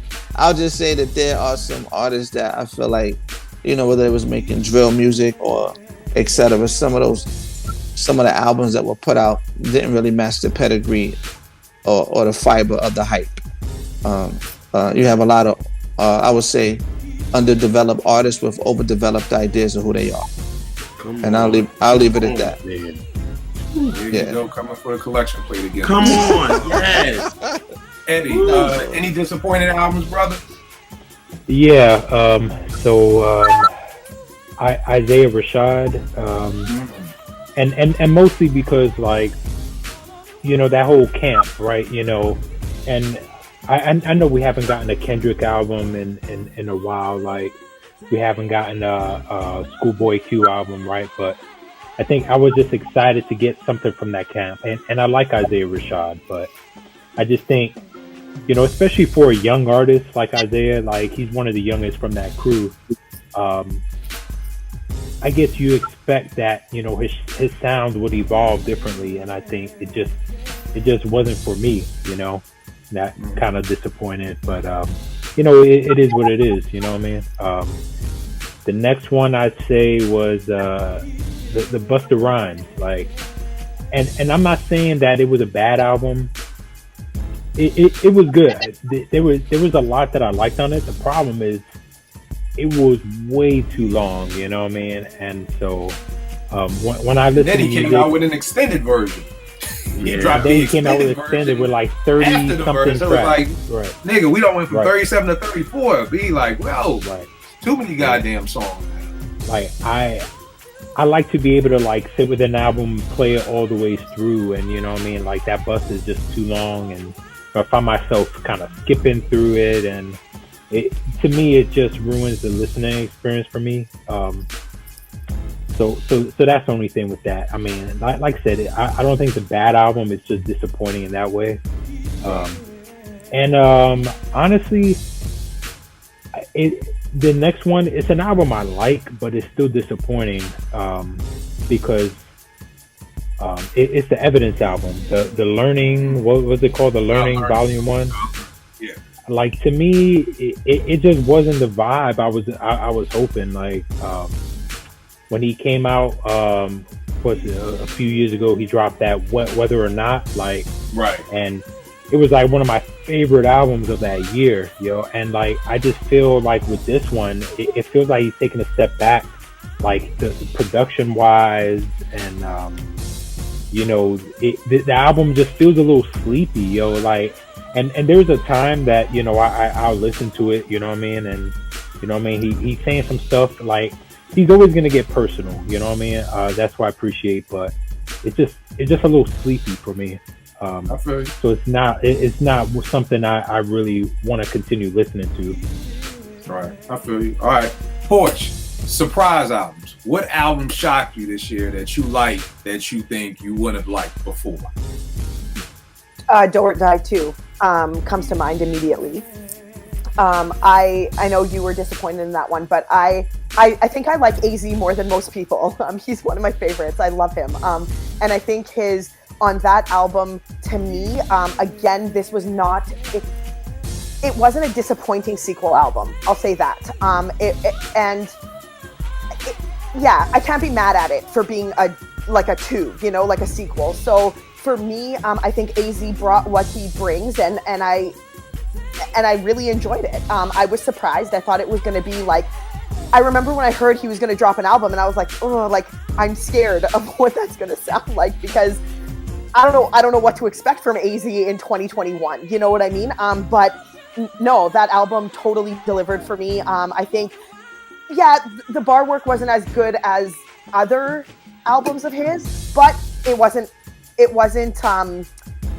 again, it wasn't disappointing. I think he does what he does, and he does it well, and everything that AZ is kind of known for is apparent in that album. So for me, that one I was very surprised. That one was like, yeah, the most surprising. And then another one is Trust the Sopranos, BSF. I was surprised that I actually enjoyed that album as much as I did. I played it on a very long road trip, and I thoroughly enjoyed every minute of it.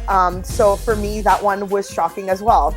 I know that because everyone was like, I don't really like it. I don't know about that crew. I don't know about, the way they're doing that. And then, so I kind of, was very hesitant listening to it, but I was pleasantly surprised, and yeah, definitely enjoyed it. So those two for me, and Styles P's Ghosting album. I really like that one too. I'm not the biggest fan of the skits in it, but Styles is dope, consistent as hell, and yeah, again, another enjoyable one. So yeah, those are my favorites. And give me a slept-on album too. Would any of those be a slept-on album? They could be. My slept-on. Somebody said, Porsche, what is your slept-on album of 2022? Like, you want all the viewers to go listen to. What would it be? Will Matt by Kill and Vegas. Take that. And yeah, I mean, if you want me to give you a little blurb why, it's because I think that the concept is brilliant. We've heard Nas throughout all the albums sort of pay homage to Ill Will, and we kind of, as fans and people who don't know Ill Will, get a glimpse into their friendship. We know that Ill Will was a very important part of Nas's life. We hear him throughout the years, and then to have Vegas, someone as close to Ill Will, give us that further sort of like a window into that even further, was just so special. So for me, that's one of my, that's easily the most slept on album, because I feel like if people would just listen to it, they would love it. It's one of those. So yes, Willmatic, Kill and Vegas. Thank you. And if people want to hear that, VegasWorldInc.bandcamp.com. It's on all streaming services. All proceeds goes to Vegas's aunt, Miss Versi, who is Ill Will's mother. So, if you do donate, all proceeds go to her. Appreciate the love. My surprise albums, Dark Low and Von D, Charlie Pope. I was really shocked that Dark Low and Havoc couldn't come up with an album, but Von D and Dark Low, I think, just connect perfectly to me. So that Mac Hami, Pray for Haiti. Anybody who knows me knows I am not a big Mac Hami fan. I do not get the hype. This nigga's selling albums for like $18 million and they're buying it. I just have never gotten a hype of Mac Hami, and I was bored one fucking day. I was like, let me throw this shit on. And I was like, shit, it's not bad. I'm not mad at this album. So definitely that. Tyler, call me if you get lost. I was with Naomi is the biggest Tyler the Creator fan in the world. She tells me her best friend Kendall actually is the biggest fan, but the two of them together are like freaking scoop and scrap when it comes to Tyler the Creator. She was playing it for me one day in the car, and Lumberjack came on, and I was like, yo, what the fuck is this? She was like, this is Tyler. I was like, this is Tyler the Creator? And all I know is I'm going to a Tyler the Creator concert in March. So there you go with that. So Tyler the Creator, that was definitely a shocking album. And if I have to say there's a slept-on album, I'm going to go with Crisis. The Hour of Crisis. Crisis is a producer that's down for Soul Council, down with Ninth Wonder. He put together like a Pete Rock Soul Survivor type album. It's called The Hour of Crisis. Very dope beats, very dope rhymes. I think that's my slept on album. So if people watching, you want something that I think is incredibly dope that nobody is talking about, definitely The Hour of Crisis. Ralph, what about you? What was the album that, you know, surprised you? And do you have like one slept on album that you feel like people gotta listen to? Album that surprised me was Tyler's album. Like, I never listened to Tyler's music. Yeah, me neither. And, you know, my kid, you know, before I got the job I got now, you know, I was working in high school, and they always, you know, asked me to listen to certain stuff, and a lot of the stuff, I'm like, man, this is crazy. But this, when I heard this, and Lumberjack was actually the song, I was like, yo, like, this is it. And I played it all the way through, and yo, it's like my favorite album of the year. I'm not even ashamed to say it, yo. It's fire, and I was just shocked. And I like when it happens like that, though, you know what I'm saying? Like, something I wouldn't listen to, somebody, you know, puts me on to it. And yeah, man, like, I love that album, bro. I love it. So that was my surprise. Yo, slept on, I'm gonna say AZ album, man, because like, everything about the rollout and the timing could have made that album very wet. It had a perfect storm of that album being wet, and it wasn't. You know what I'm saying? It's a pretty good album, man. Like, and it's some like when you got something on there that catches my ear, like it catches like the song with Pete Rock, like it gives me like rather unique vibe. Like it's fire. Like he was spitting on there. And are we doing favorite verse? Cause I'm not gonna say something. Yeah, we gonna do favorite verse. Yeah. Okay. It's gonna be next point. But yeah, like I think, you know, it's a good album. If you like AZ, like Porsche does, and I do, you're not gonna be, you know, you're not gonna be disappointed in still going what AZ does. You know what I'm saying? It's a solid 3.5 album, which, you know, in the mic system, like 3.5 is not whack. Like, you know what I'm saying? People, if it ain't 5, it's whack. 3.5, right? Not whack. So I really like it, and I think it's slept on. And you know, if you like AZ or that type, you know, give it a listen. So that was mine. So. All right, no doubt. Amir, what you got? Any album surprise you this year, or like what's a slept on album for you? I'm gonna say it because that's the bro, man. AZ, like one of the first dudes that really like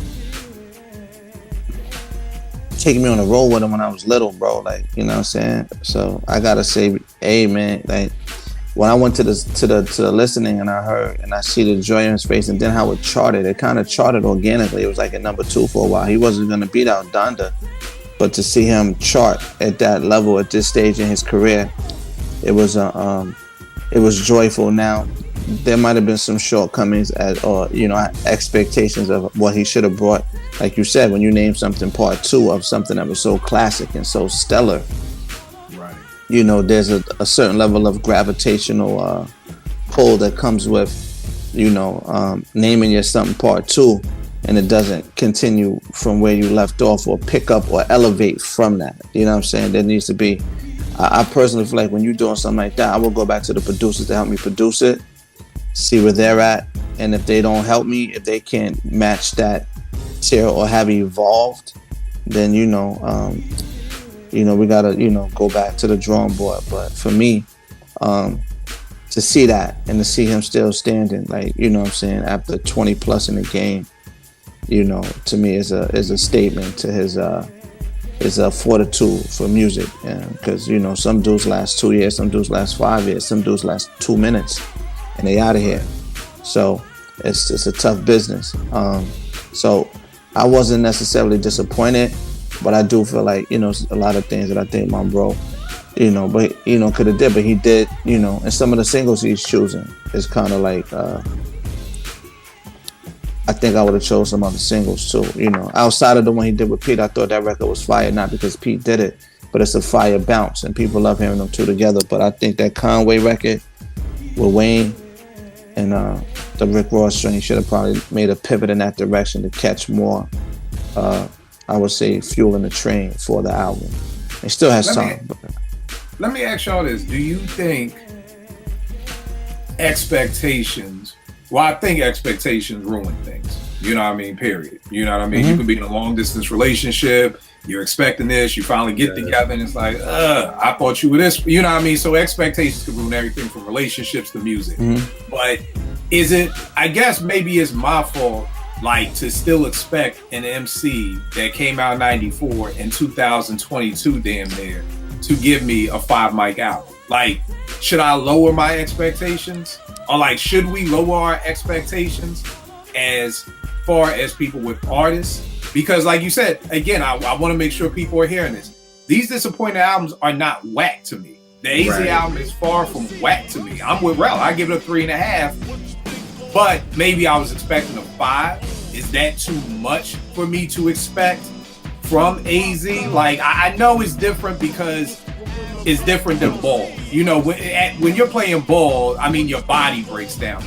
You know what I mean? So I don't know, Amir, if you could speak to as an MC, to me as a producer, in my opinion, I'm still making hot shit. Like, and I've been making beats since 95, and I think I'm cooking up some of my hottest shit now than before. So I'm just wondering, like, as, you know, like, should we lower, like, for H.E.R, the stuff you were disappointed in, these are new singers. Like, you're like H.E.R and Lucy Day and all these people and stuff like that.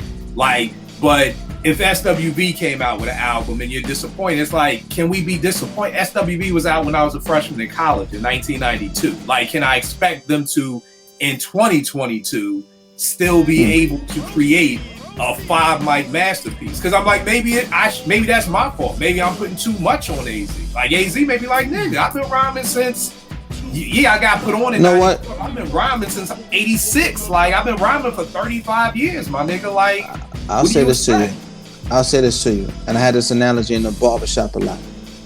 H.E.R waiting for me to say something profound. I just want to say this. No. But I'm gonna package it like this. When you go to the NBA, right?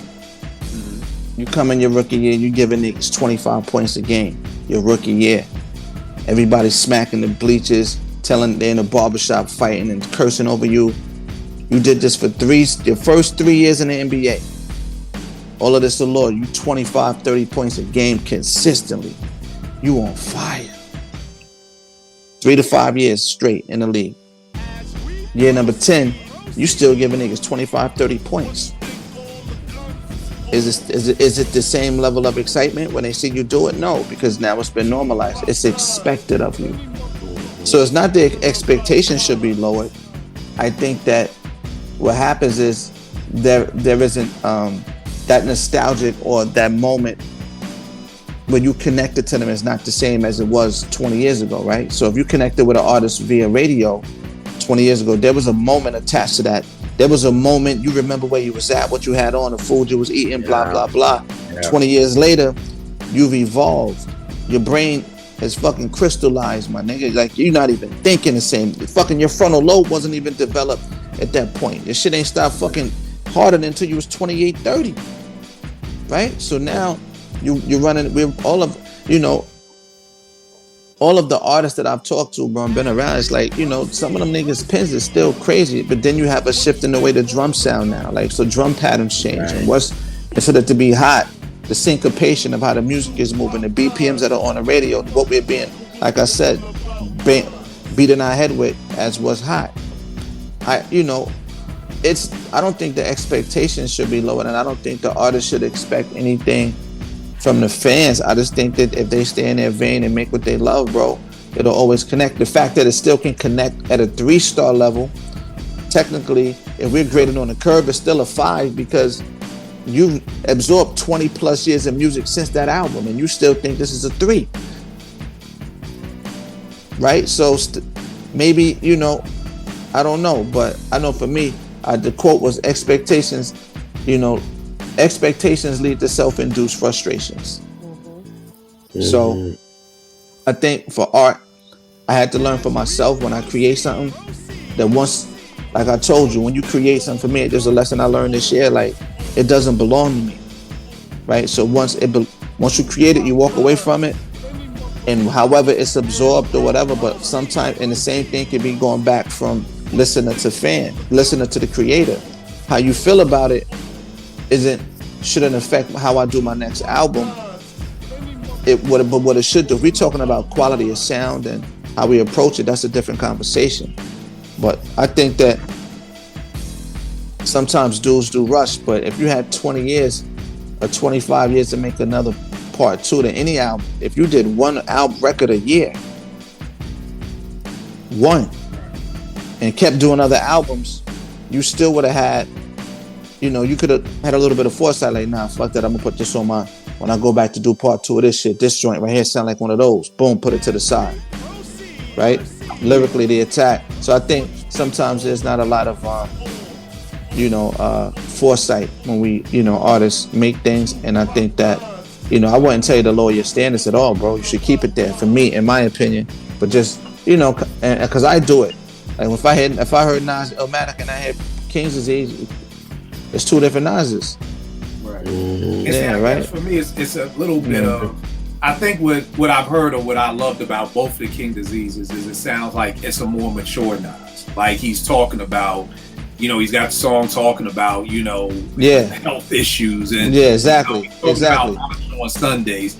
So I kind of feel that evolution. I don't know if I got that from A. Maybe that's not A who he is as an MC. So it may not be. It may be what I expect. That's a fact. Vontae's last album. I mean, he's talking about expensive jeans. He's talking about his father. He's talking about his mother being on cigarettes and raising his kids. And I think just where I'm at, that's what maybe I'm expecting MCs to be. And every MC may not be. Every MC may not want to get that. And know what's funny that you said it, because this breeds a whole nother topic for another show for you maybe one day.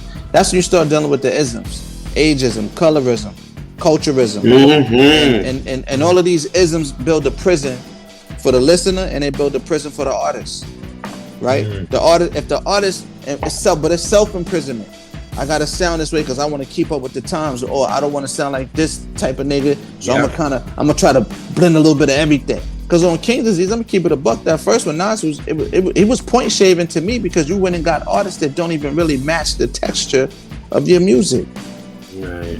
And you put them on singles, and you shot videos for that because it was a number grab. That was more a suit move.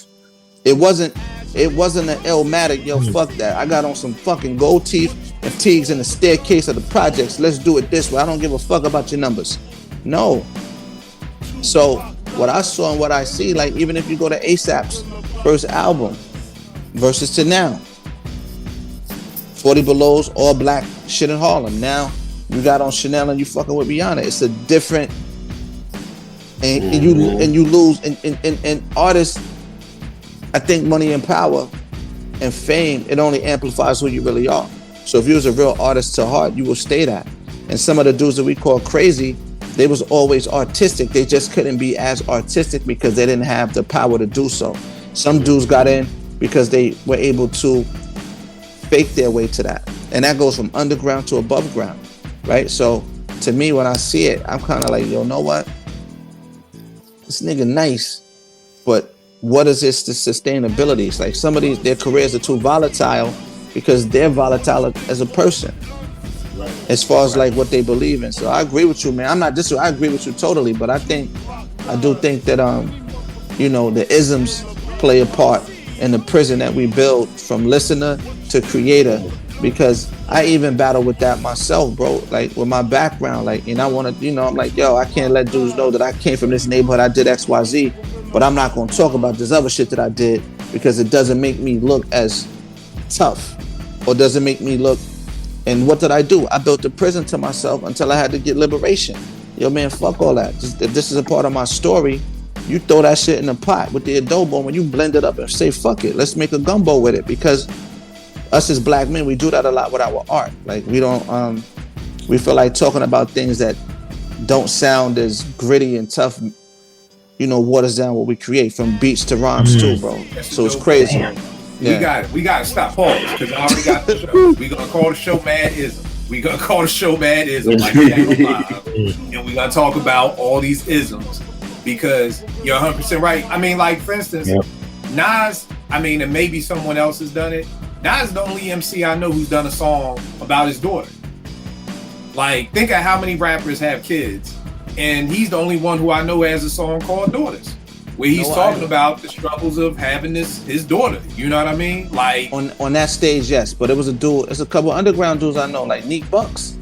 Okay. But and again, like I said, just it may be people we didn't hear, but when you think of how many rappers are on a grand level, nobody's ever done that. When you think of Miss Jackson by Outkast, nobody's talked about dealing with their baby moms. I'm sure every goddamn rapper.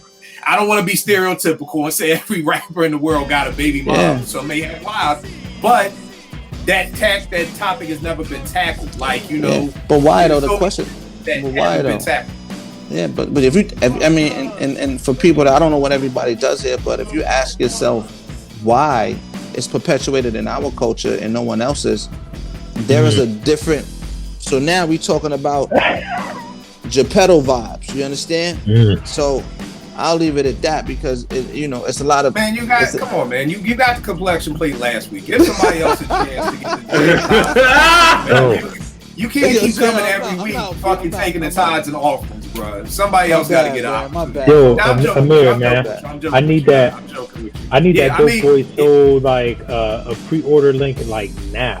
Like, man, we gotta do a show about like, that. I need that pre-order link. Don't nobody bite that shit either, because I know y'all niggas be watching. But because that's a serious topic.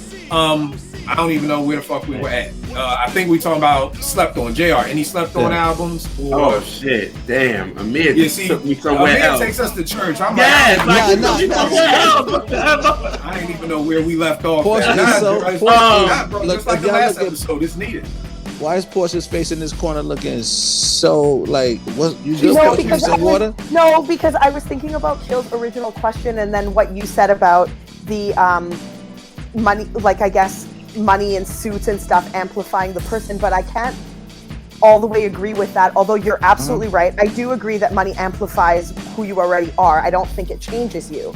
I think it magnifies and amplifies. So, but wouldn't that be the same thing in theory? If money amplifies who you already are, it did change you. If I take a song and the song is on volume 5 and I change it to 10, is it louder? So it changed the frequency of the song, right?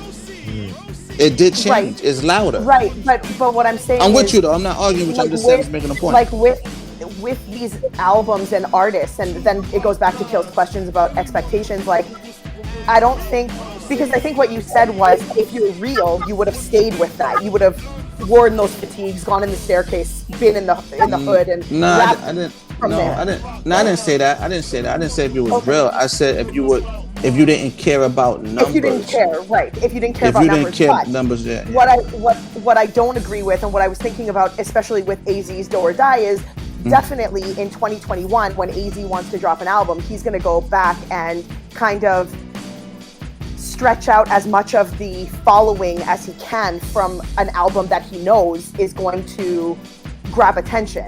I don't think that changes. I don't think that's reflective of anything else other than you have to care. In the industry, I feel like you have to care about the numbers. You have to care because somebody else somewhere is telling you gotta care. And the reason is that somebody is making some money off of an artist, whether it's themselves as an indie or whether they're on a label or they have, somebody else that kind of, organizes their albums for them. Yeah. But somebody always has to care. And so for me, I don't know. I'm sitting here thinking like, well, I understand why AZ did what he did. And I'm with Kill. I'm with you. I don't think you should ever lower your expectations as a fan, and I don't think that artists should ever change. But there are reasons they do what they do. When you said AZ did what he did, what did he do? Like when you dropped said a sequel album off of. A sequel album. He could have called it. Like, here's the thing, because we're talking about AZ's album being slept on, but then it wasn't disappointing, but it wasn't like the dopest thing ever. So I'm just right, trying because to it's think, ending like, up on so many different people's lists. It was on my disappointed list, but it's Right. Rel slept on. Like, so and my it's slept on. right. So Yeah. it's moving from different places all over. Yeah, I mean, I I think the hard part is that I think you have to name it Do or Die too, because that's going to bring people back. It's similar to what That's what Outkast I'm did with saying. And that's what I'm saying is he knew exactly what he was doing when he named it Do or Die 2, because you already know that these fans from back in the day are it's gonna pique their interest regardless of what you put on that. So you're gonna get those numbers. Now, but should he care about the numbers? I don't know, well, but he I does don't care even know about if the it's the numbers. numbers. I just think when you name it the part 2, you got to make sure that it's potent. It's potent. Yeah. And like I said, Ray is the only person to me. if you want to call Illmatic Part 2, like I know some people do, like outside of that, only Built for Cuban Links Part 2 is the only Part 2 album, in my opinion, that's ever lived up to the original. Is it better than the Purple Tape? Hell no. But that was easily, to me, the second best Raekwon album. They are bangers on that. So I think that's the problem, that you want to name it that, because if AZ just named that Back to Brooklyn, people aren't going to be interested as much as they are when they hear Do or Die 2. 9 Lives Round 2, you're gonna be like, the hell is he talking about? I don't want to listen to 9 Lives Round 2. But if you go with that number 2, it's kind of like Amir said, then you need to go back and maybe get those producers again, because then that will bring that on back. So again, it's a gift and a curse, because if you want to get people in there, we've been waiting for Muddy Waters 2 for how long?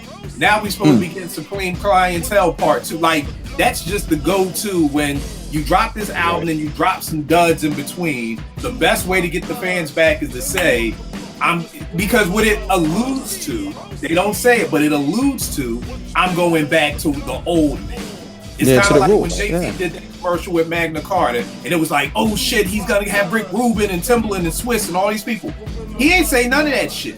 It just alluded to it in that commercial. So people are already thinking, oh, Rick Rubin got a song on there. No, Rick Rubin ain't have shit on there.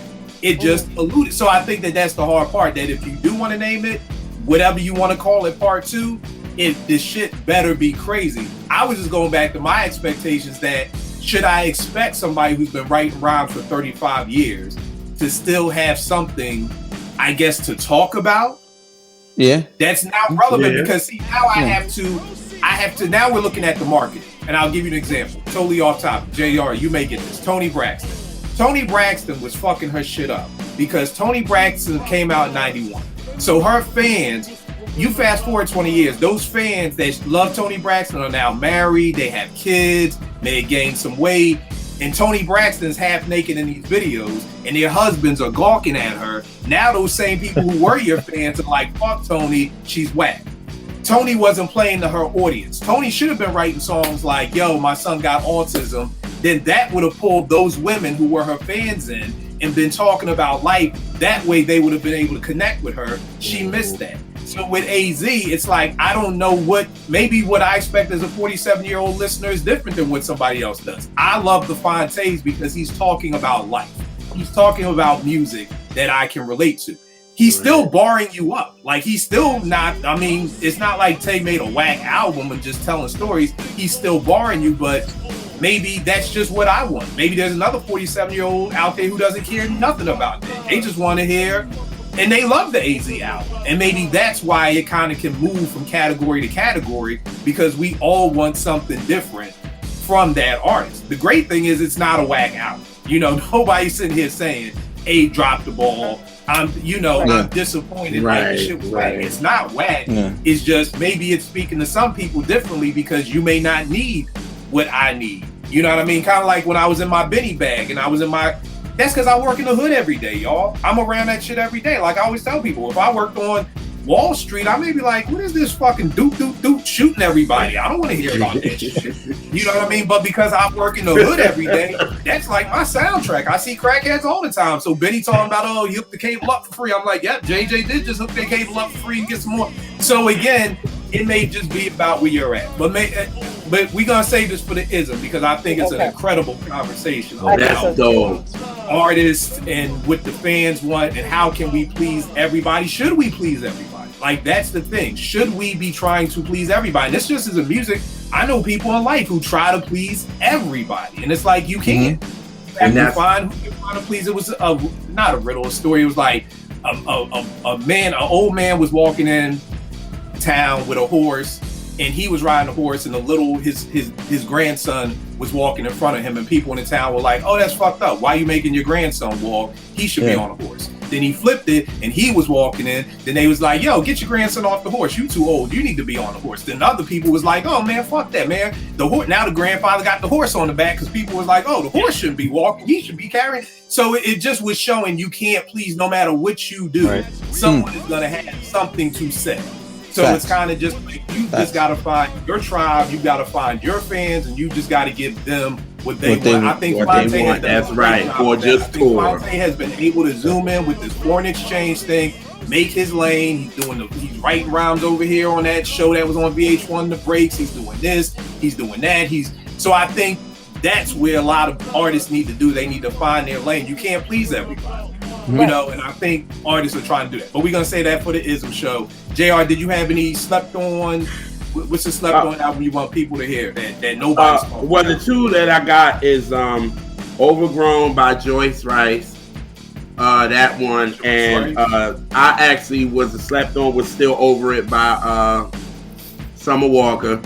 Because actually it was a concept album. Like she actually gave a body of work that made sense. Like, you know, we in this single world now, so everybody is just putting singles together and trying to call it a body of work. You knew that this girl was going to be talking shit about London on the track. So you knew that this album was going to be all about heartbreak, but it made sense. You know what I mean? So that... It's funny you say that, because me and Nay are big Summer Walker fans. And I haven't heard the album yet, but Nay was like, I just can't relate because I haven't been in a relationship. So she's like, I like the album, but I really can't relate because it's about heartache, and I don't even have a boyfriend yet. So, you know, it's dope that you're saying like it's the concept. And then the two that I think I want people to check out is check out Gold Digger Sound by Leon Bridges. And this new group that I got introduced to is Salt. And they're Salt is crazy. Ain't they? I just got put on to them. My man, my Nay's godfather called me with Salt a minute ago. Crazy. Oh my God. Yo, I just got put on to them maybe a couple of months ago.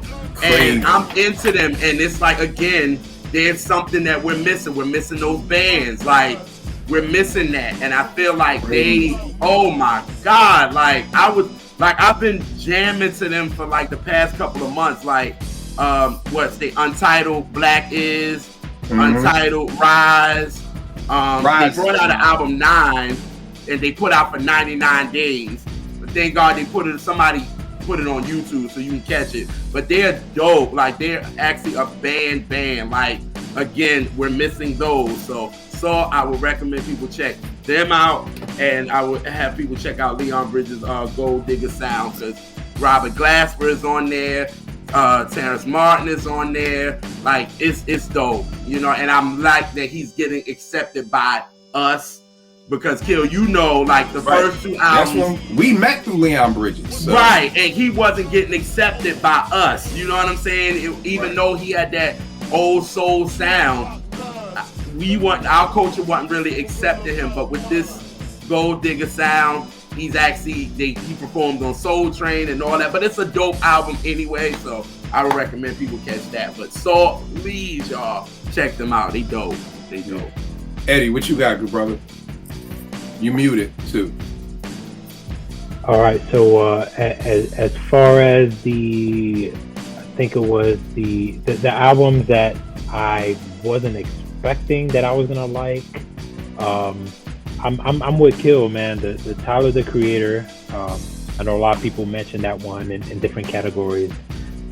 Like, I wasn't expecting to like that joint, but you know, I was kind of hearing you guys talk about it, and you know, I gave it a listen, and super dope.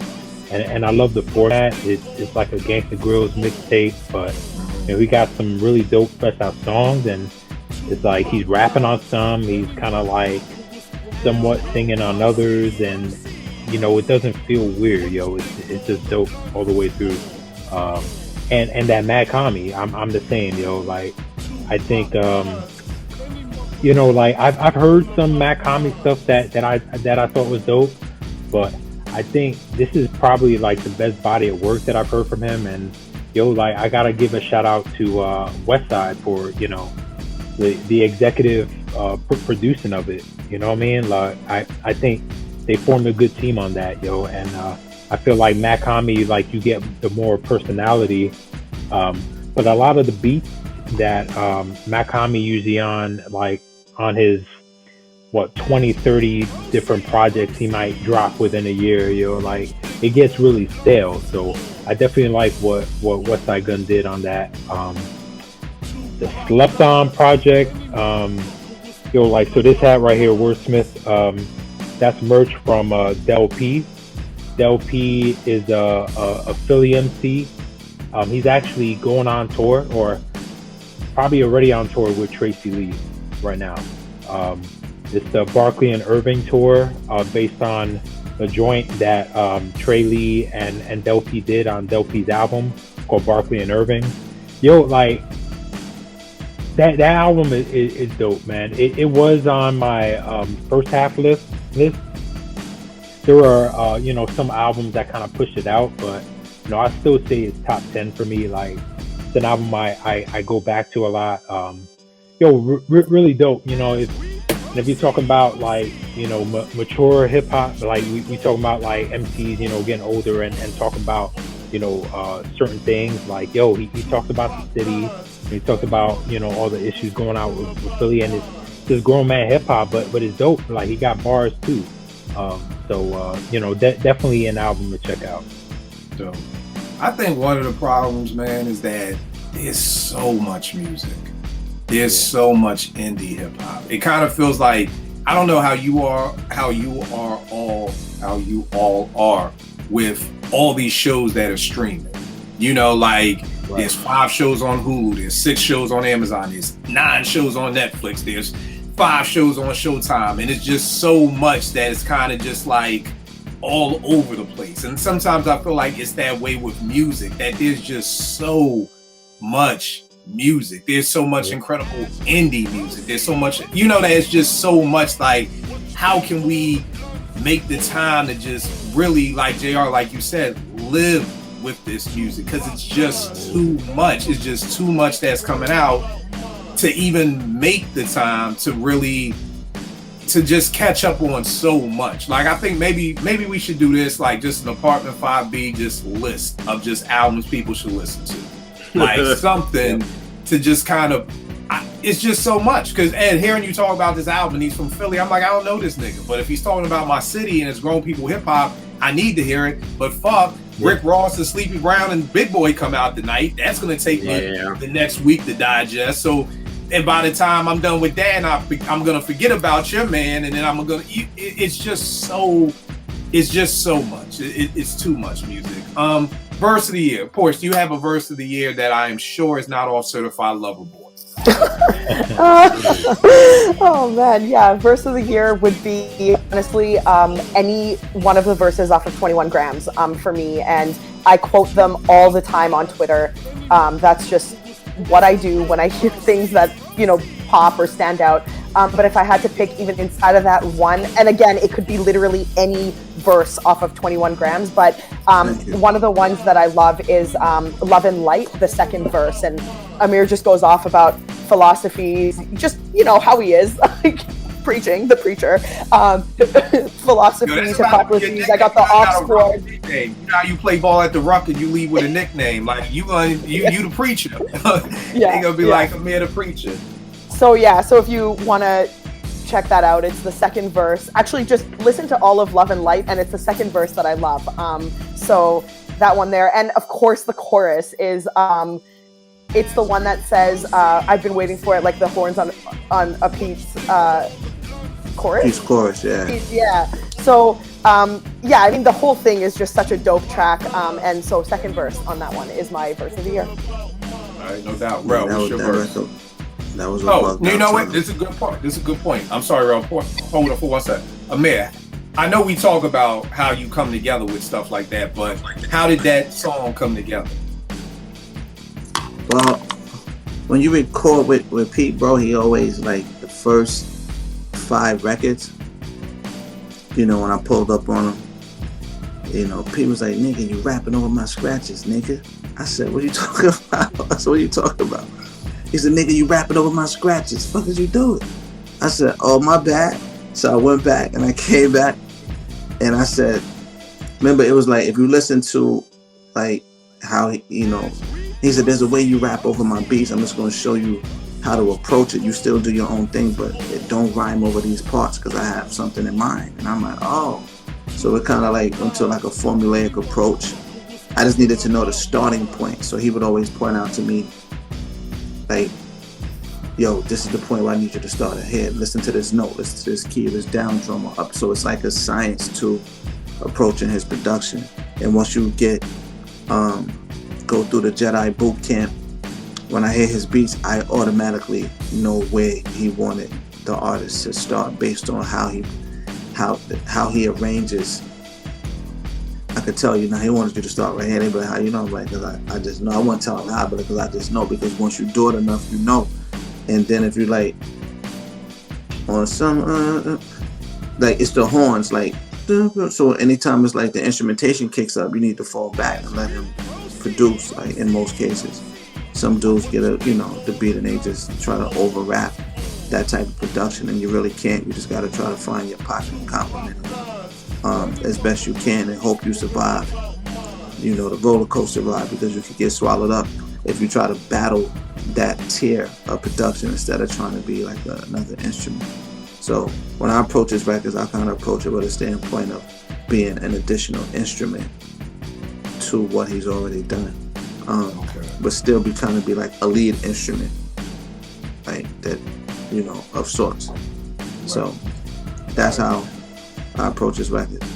I feel like this is the reason why every single time Pete does an album with an MC, the one thing everyone can say is the chemistry was really good. And it's exactly, I think that's what it is. I think it's that the MC understands, Pete understands, and he teaches well, and it just comes together so well, because that's why 21 Grams is as dope as it is, because it's just so fluid and it's just so flawless in everything, like beginning of the verses, end of the verses, the choruses, the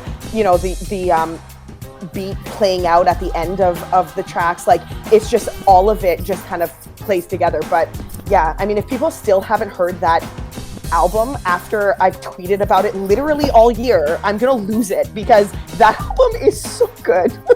So yeah. Yeah, I just think, you know, Pete, he just got a way of,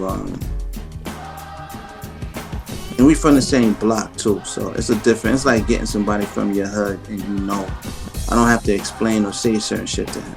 You don't gotta, you know, I just know what it is already, like, you know, so I think that plays a major part too. A lot of the other artists weren't from Mount Vernon or from the town, so there's a certain way we do things respectfully in our neighborhood that, you know, the other dudes may miss it because they're not from that part of town. Like in Philly, North Philly, South Philly, you could tell by the bop that they do certain things a certain way. So I think that played a major part too. All right, no doubt. Rel, what's your verse of the year, good brother? I actually got 2. First one is, so it's off the AZ album. He got the song with Conway and Lil Wayne. Yeah. Lil Wayne's verse is crazy. It's crazy. Yo, that verse. I support that. That's crazy. That shit was crazy. Yeah, he was in his bag on that. Like when I heard that, I said, "Oh man!" They gave me something snake face. That. Go ahead, Kill. Go ahead. I don't want to piss Porsche off no more, but that Lil Wayne verse on Certified Lover Boy with Rick Ross is crazy too. Lord, this Certified Lover Boy needs to go. Like, yo, I'm telling you, man. Lord, Wayne listen, Drake in the zone with the he needs to go on some like island in the middle of like the part it's of the Twilight Zone marathon. You know, Twilight Zone marathon come on New Year's Eve. We had the Twilight Zone. A torture episode. Wayne's verse, man, on that, man. Yeah, he spazzed on that. He went crazy on that AZ. Like from start to finish, he was in his bag. So, that verse, when the subject came up, that verse came to my mind first, and then Lauren's verse.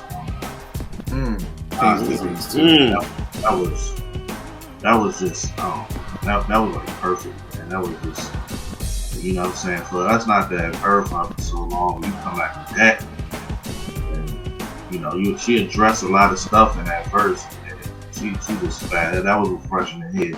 And, you know, that was a highlight of that album. You know what I'm saying. So that Wayne verse, Lauren verse, two songs for me this year. Molly beef with that Lauren verse was I ain't like that shit. Trying to explain why she late, nigga. Get to your shows on time. Yeah, nigga. that part, yeah, you always 2 hours late. 3 hours. Yeah, get. I don't want to hear about we mad because you late, nigga. You 2 hours late. Don't try to be deep like it. I said you won. You late. Yeah, like don't. That was like when I was like, this for my trapped in the 90s niggas. I felt some kind of way, nigga. I ain't trapped in the 90s. I just want you to make dope shit. Just make dope shit, nigga. Don't try to do the banana in the tailpipe on beat, nigga. Make me feel bad for wanting dope shit. Cause you know niggas like, oh, we ain't trapped. Nas, do whatever the fuck you want to do. We ain't trapped. Nigga, get the fuck out of here, man. But neither here nor there. Amir, what's your verse of the year, good brother? What's the verse that just fucked your head up this year? That's tough for me. Actually, a verse by my man Docs, D.O.X. out of Jersey, one of my favorite rappers, and he has an album called There Is No Spoon. This is my homeboy too. Like, yeah, There Is No Spoon, and on that album, bro, I can't even quote this shit. It was so crazy. Like, he has a record. Is that a Matrix reference? Yeah, it is. Yeah, but the album is absolutely insane. I mean, I'm not even gonna disrespect his bars, but trust when I tell you, when you put your ears on it, you're gonna be like, okay, you know, I see exactly why Amir said what he said. It's a lot on there. What's the record it was? I could tell you. It's called he had a record with Vertical Jones that was crazy called B.A.E. Bay. That record was crazy, but bro, I would be matter of fact, I'm lying. It's called Scout's Honor. Scout's Honor on There Is No Spoon. Every verse on that shit is crazy. I don't know the words off top, but his prowess on the beat is crazy. Like, just listen to it. Just check it out. There Is No Spoon. Docs Diggler is his name. Yeah. All right, no doubt. J.E.R., you got a verse of the year? I got not a verse from, you know, a rapper, but just the first verse of Money from the Shandellas. I love that verse because it keeps me abreast and kind of keeps my mind doing right, and you know, I love how they say I don't want a lot of people around me talking sweet when I know they doubt me and trying to get close to me and stealing my shine. But as soon as I turn my back, there goes the knife. Like that right there, I was like, oh, you know what I mean? Because you're gonna have people that's going. I want people to be around that's gonna be honest. If the shit is whack, it's whack. You know what I mean? Like that's why, you know what I'm saying, I always have, like, my mom is like the most honest, reckless. Like, you know, she's so, you know what I'm saying? She's so Brooklyn, you know what I'm saying? So she's gonna be honest. And it's like, it's a couple of videos that I just did a couple of videos ago. And she was like, nah, it was whack. You want you. And I'm like, I need that. I don't need somebody just telling me, yo, it's good, it's dope, it's dope.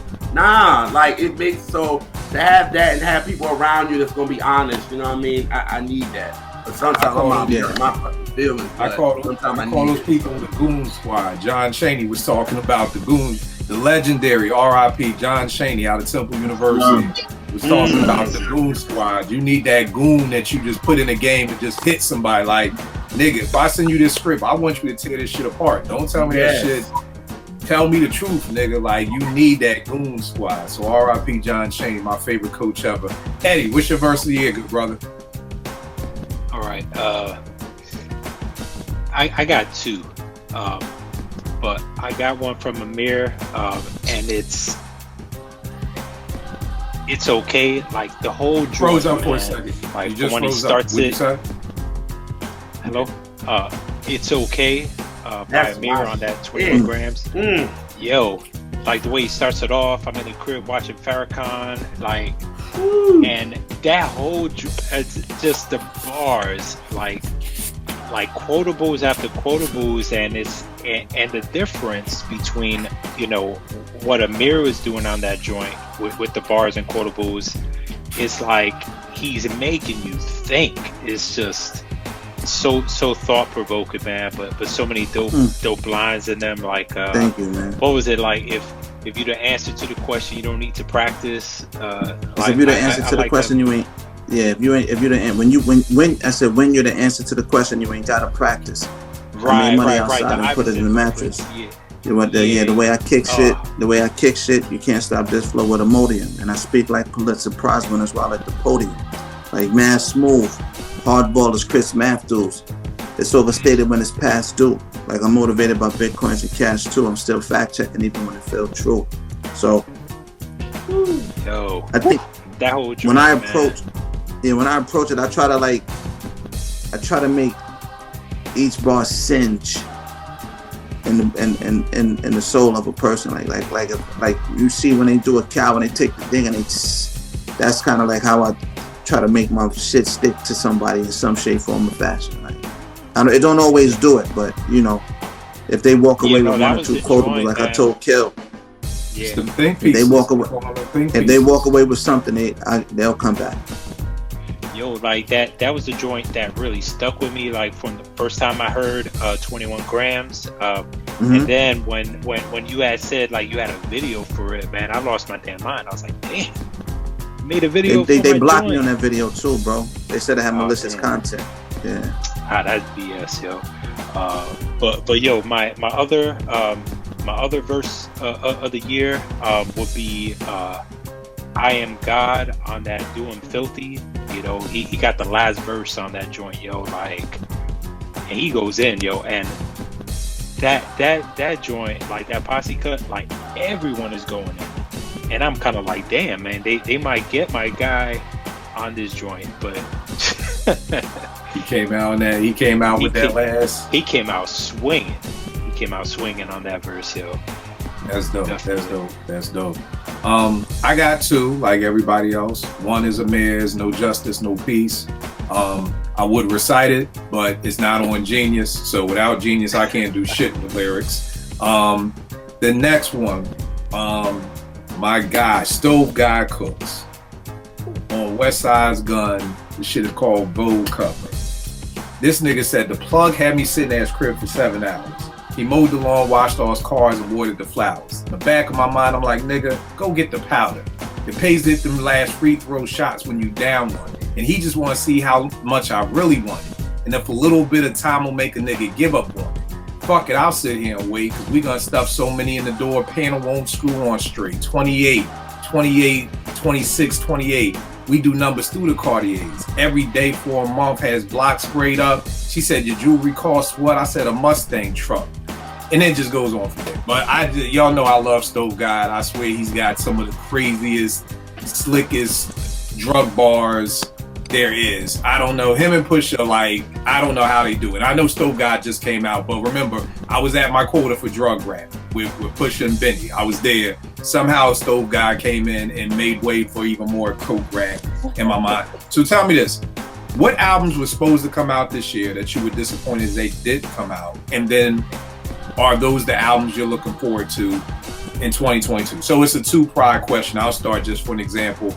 The Madlib Black Star project was supposed to come out this year. It didn't. I'm hoping that comes out next year. The Madlib Pusha T project was supposed to come out this year. It didn't. I hope that's gonna come out next year. The Dope Boy Soul project was supposed to come out this year. I'm hoping it comes out next year. And I'm just hoping for a new Kendrick album. I know this is his last album with what's his crew's name?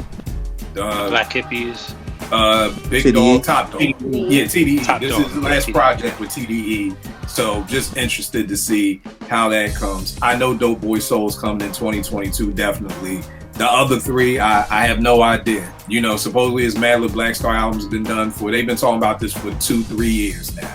You know, so that's what didn't come out this year that I'm hoping will come forward in the next year. Porsche, what about you? What didn't drop this year? And if you don't have anything, then what are you looking forward to?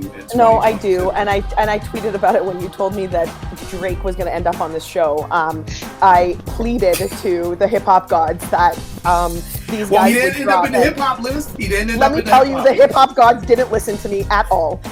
It was Dope Boy of Soul first and foremost. I was looking forward to that, and it isn't dropping obviously because we're like 10 days away from the end of the year, but I'm definitely looking forward to it. Instrumentals 4 was supposed to drop this year as well. I think Pete posted that on his I think he posted that on his Instagram, so I was very, very hype about that when he posted up the cover art. That didn't drop, so I'm gonna be looking forward to that. And RJ Payne, I'm always looking forward to an RJ Payne album. I don't know if he has one. I feel like he always has one in the tuck, but I don't know if it was supposed to actually drop this year and it didn't or what, but I'm definitely looking forward to RJ. And I also think that Tracy Lee might have something cooking because when I asked him to drop something this year to save this list for you, Kill, he told me it's definitely not happening in 2021, but maybe 2022. So those are my guys, and I'm looking forward to their projects. So. All right, cool. Porsche, I didn't think about this, but I'm just looking around the studio. I'm gonna do like some books of the year too. So I don't know if you want to grab a couple of books that you like this year or whatever like that. Sure. So yeah, but later on. Rel, what didn't come out this year? What you looking forward to? Say whenever this subject comes up, I say the same. King, Pusha T, man. I need it. Me and old Pusha T album, man. I thought it might have been coming this year. Hopefully it's coming next year. Push, man. That's like one of my favorite rappers right now. You know what I'm saying? So I'm looking forward to that. Of course, we need another Kendrick album. Hopefully we get that 2022. And Alex Osley. Hope I get an Alex Osley album. Everything she put out, I just love. So hopefully, the album can match that. That's what's up, JR. What you got? I mean, the only one I'm really kind of looking forward to, and I wish it would have came out this year, was India Shawn.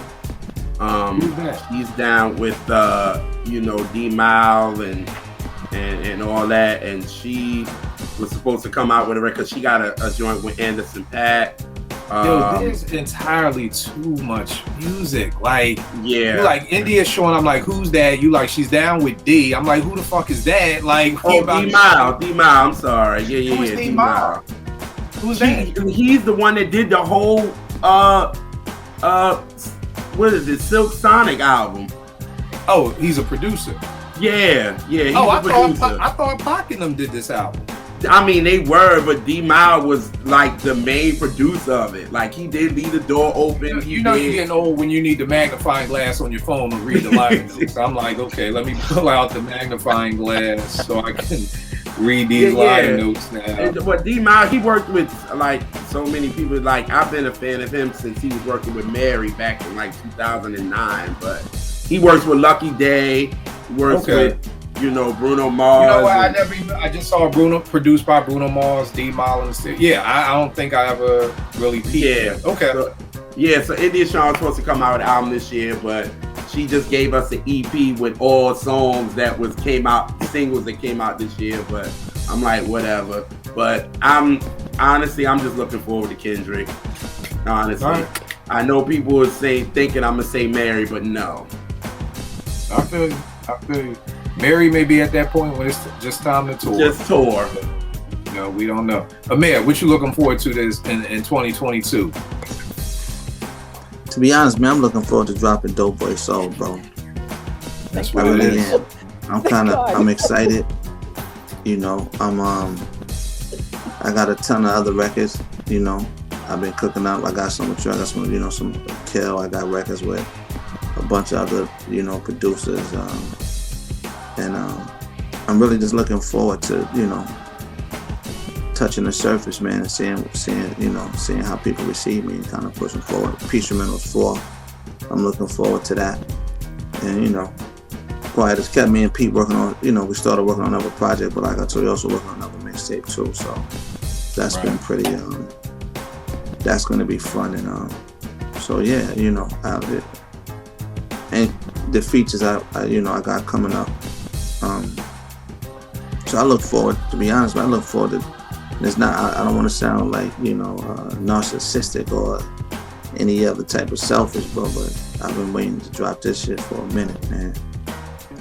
I'll say this too, and I want to say a couple of things, because no one's ever said to me, because I think they know better, but I know people think it, like, y'all be capping for Trey Lee, he be on the show, you always calling Trey Lee. The shit is dope.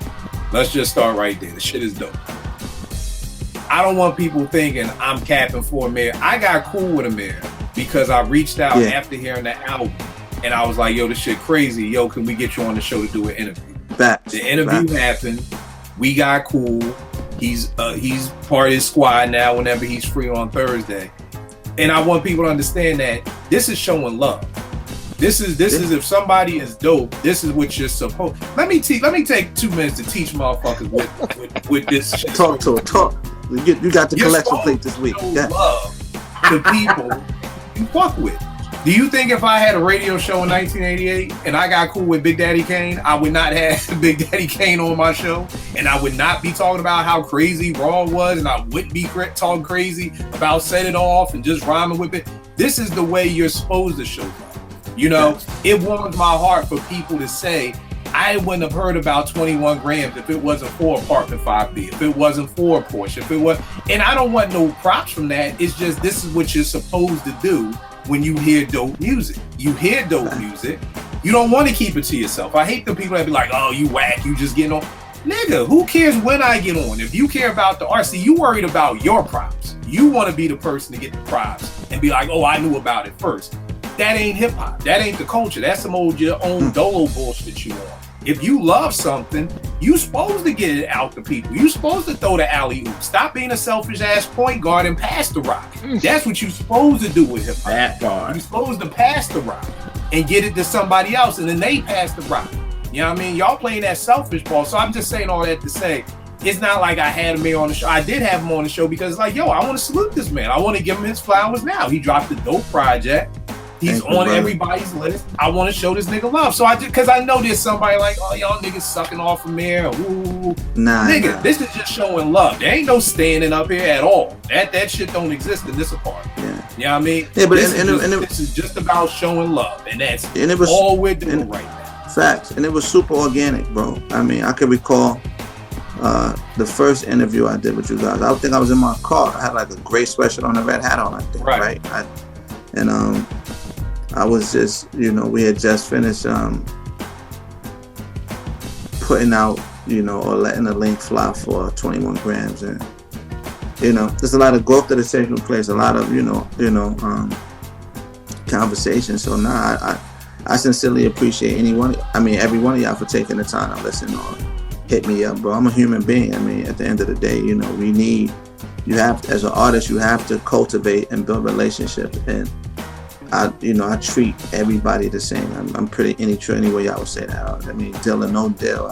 You have to have that same respect. I just want people to know that, because I know niggas is like, nigga, you just saying that's album of the year because nigga, I was saying this was album of the year before I even know me. Fast. And y'all got the receipts. If you follow me on Twitter, I've been talking 21 grams since the first time I heard it. So it ain't no capping. I just wanted to put that out there. And then too about Dope Boy Soul. We talked about it on Twitter Spaces too. Just so you know, like, just to put it out there, like before, I think it was even before Amir came on the show that first time, we talked about, you asked the room, like, the speakers, what are you guys listening to? And both you and I were like 21 grams, if you remember. And then Amir ended up on the show like a week or whatever later, but yeah. So. Right. And two, I heard about 4 of Dope Boy Soul is bananas. It's crazy. I didn't want to hear no more because I want to feel the experience of hearing it when it drops for the first time. But the 4 that he played me, bananas. I can tell y'all this too. it's got them Pete interludes that just make you want to kill somebody because like, why isn't somebody rapping over this beat? So it's right in the same vein of Main Ingredient and Mecca and the Soul Brother. It's crazy. I heard songs that did make the album that are crazy. So that just helps you to understand how crazy this album is going to be. The album art is crazy. I just think it's going to be an incredible rollout for this album. And I'd be saying that shit if Amir was here, if Amir wasn't here. If you know me, I don't have no cut cards. I'm told, so there's no cut cards. And I appreciate it. Yeah, no doubt, man. No doubt. And even how you heard it, we was on the phone. I turned the speakers on and had it on speaker. He heard it through the phone. I was like this. I just played it next to the speaker. So a couple records off of the project, man. And like I said, and even hopefully, when we get close to dropping, man, I'll pull up to Apartment 5B. Maybe I can try to figure out a way to play it, snippets of the album for you guys and the listeners, man, to really do like an Apartment 5B podcast listening, maybe to one of the, I shouldn't even say the rest, but they may try to jack our shit, like a listening, via this way, bro, and like, just really vibe, man. I'll play verse hook off of joints and we keep it moving. I gotta get clearance though, with Pete, but for the most part, I don't see it being a problem. Once we get super close to release date, and it's already going to be loaded on the DSPs and etc. But I thank you for listening too, man, because a lot of people didn't realize that we left the records we left on the cutting floor. Maybe Porsche might have heard some. I don't know. I'm pretty sure she did. Like we had joints that we didn't use, bro. That I was like, nigga, you crazy? Put this shit. He was like, nah. But what I heard when I listened to the album, I walk away for one day, come back, I listen to it, I'm like, he wasn't bugging. Because sometimes you get in your own way, and like I said, we finished the album, he looked at me, and him and Jamie, and he did this hand, he do his hands like this. He said, nigga, your album is crazy, right? Your shit is crazy, right? I just want you to understand what just happened. Your shit crazy. Don't act crazy. Your shit crazy.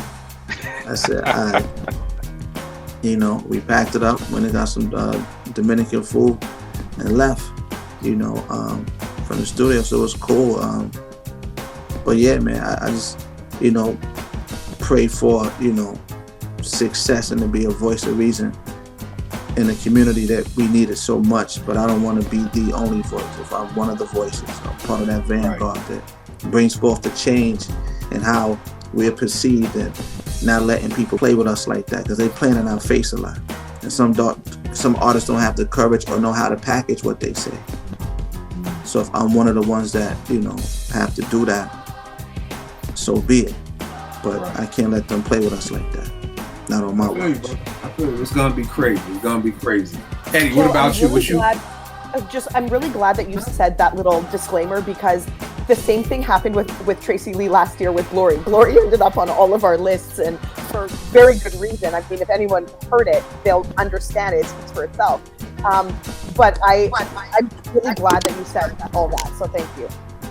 Yeah, no doubt. Because I know niggas be thinking it. They not gonna say that shit to me, but I know niggas think it. So just but they can just search my name and 21 grams and see how far back it goes. Like this isn't even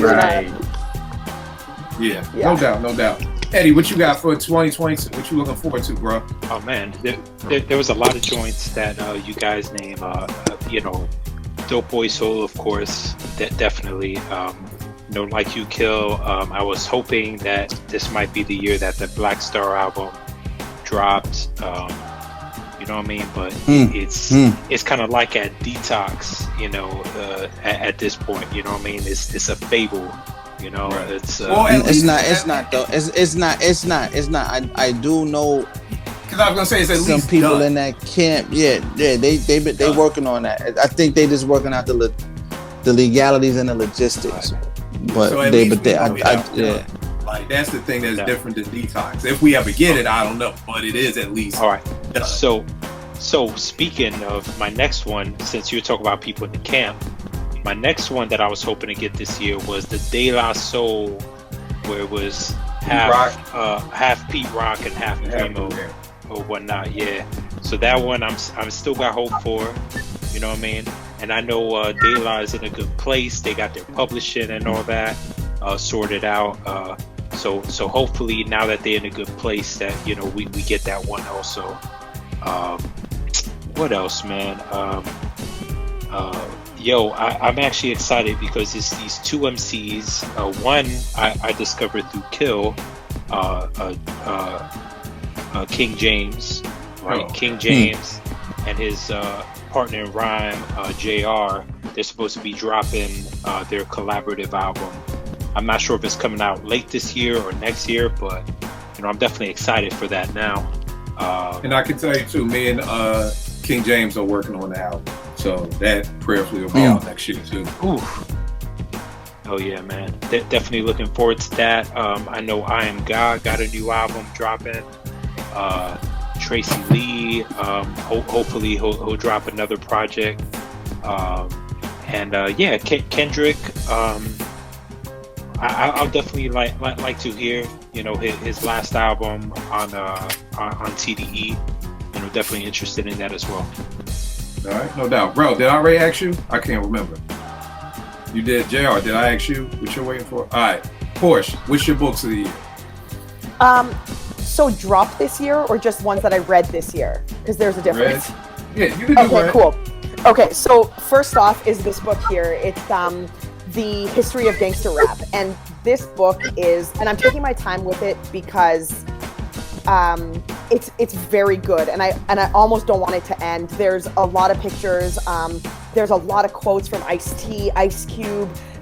Just a lot about West Coast right now. It's by Soren Baker, and I'm literally forcing Kill to get this so that we can do an actual review on Apartment 5B about it, because I think there's just a lot of gems in here, just about, and he goes back to, the author goes back to what the climate was like at the time that Ice-T dropped and Ice Cube was dropping, and all of these things, and NWA and the movement, and then the war on drugs, and just all of it. And it really puts a lot of things into perspective with regards to the West Coast and what was happening out west. So this is definitely one that I just, it dropped into 2018, but I just picked it up this year, and it's so good. And then my other one is, listen, if you guys can find this, make sure you get it. It's Tupac's Legacy. And Afeni Shakur was involved in making this, and I don't even open it. I opened it once. There are so many little things in here, handwritten notes that Pac wrote. They've recreated grocery lists. They've recreated maps that he drew on a hotel letterhead. There's his essays from school, his poetry from school, and they're all kind of recreated as inserts. If you can find this, get it. It'll be expensive. It's out of print, but it's such a treasure chest of Tupac's life. So this one I copped this year, and I love it. And then this has to take the cake for drops of How is that? The year. I've just started it as well. I'm kind of teetering between the History of Gangster Rap, and this one. It's Raekwon. It's his life. It's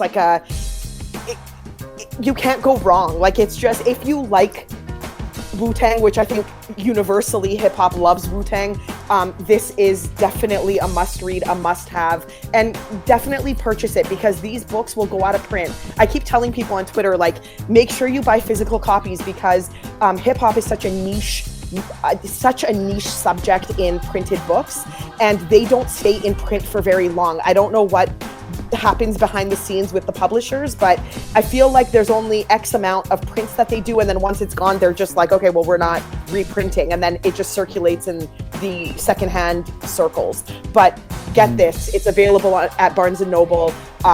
It just released. I got this on a pre-order, so I got it as soon as it released, but it's available, and it's so good. So Raekwon's book, right, From Staircase to Stage. This got this. Rap is Risen by Sue Kwan. It's a picture book. Very dope pictures. I can tell you this, just for the pictures of the Soul Survivor sessions with Pete Rock, with Meth, with P, with Pun, Large Pro, Corrupt, So definitely a dope book over that. Book, Lenny. If anybody knows me, Lenny Kravitz is my favorite artist walking the planet Earth. Very dope book. I've got about 30 pages left in this. Will Smith's book. Very, very dope book. This is not no red table talk. It's none of that hoopla that all the press is throwing out. Very dope book. And then we got to salute my guy's wife, Tracy Lee's wife. Just dropped the kids' book, Hip Hop Don't Stop. It's by Lori. Mine arrives on Monday. I wish I had it in time for the show. By Lori Actually Nelson. bought that book. Yeah. Definitely support it. It's on Amazon. Just look up Lori Nelson Lee. Very dope book for kids. That's it. I want to send some RIP shout outs this year. We lost Prince Marky D. We lost DMX. We lost Black Rob. We lost Bismarck. We lost Shock G. We lost Gift the Gap and Black Alicious. Young Dolph.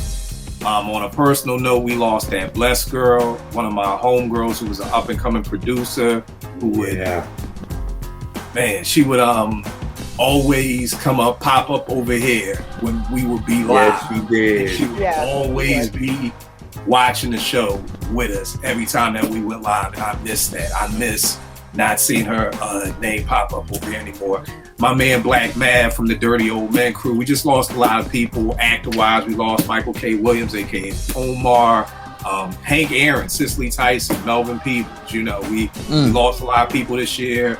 To everybody who lost somebody to COVID or just whoever lost somebody, we're just saying RIP, respect to them. Amir, let them know where they can get at you at. Where can they buy the vinyl?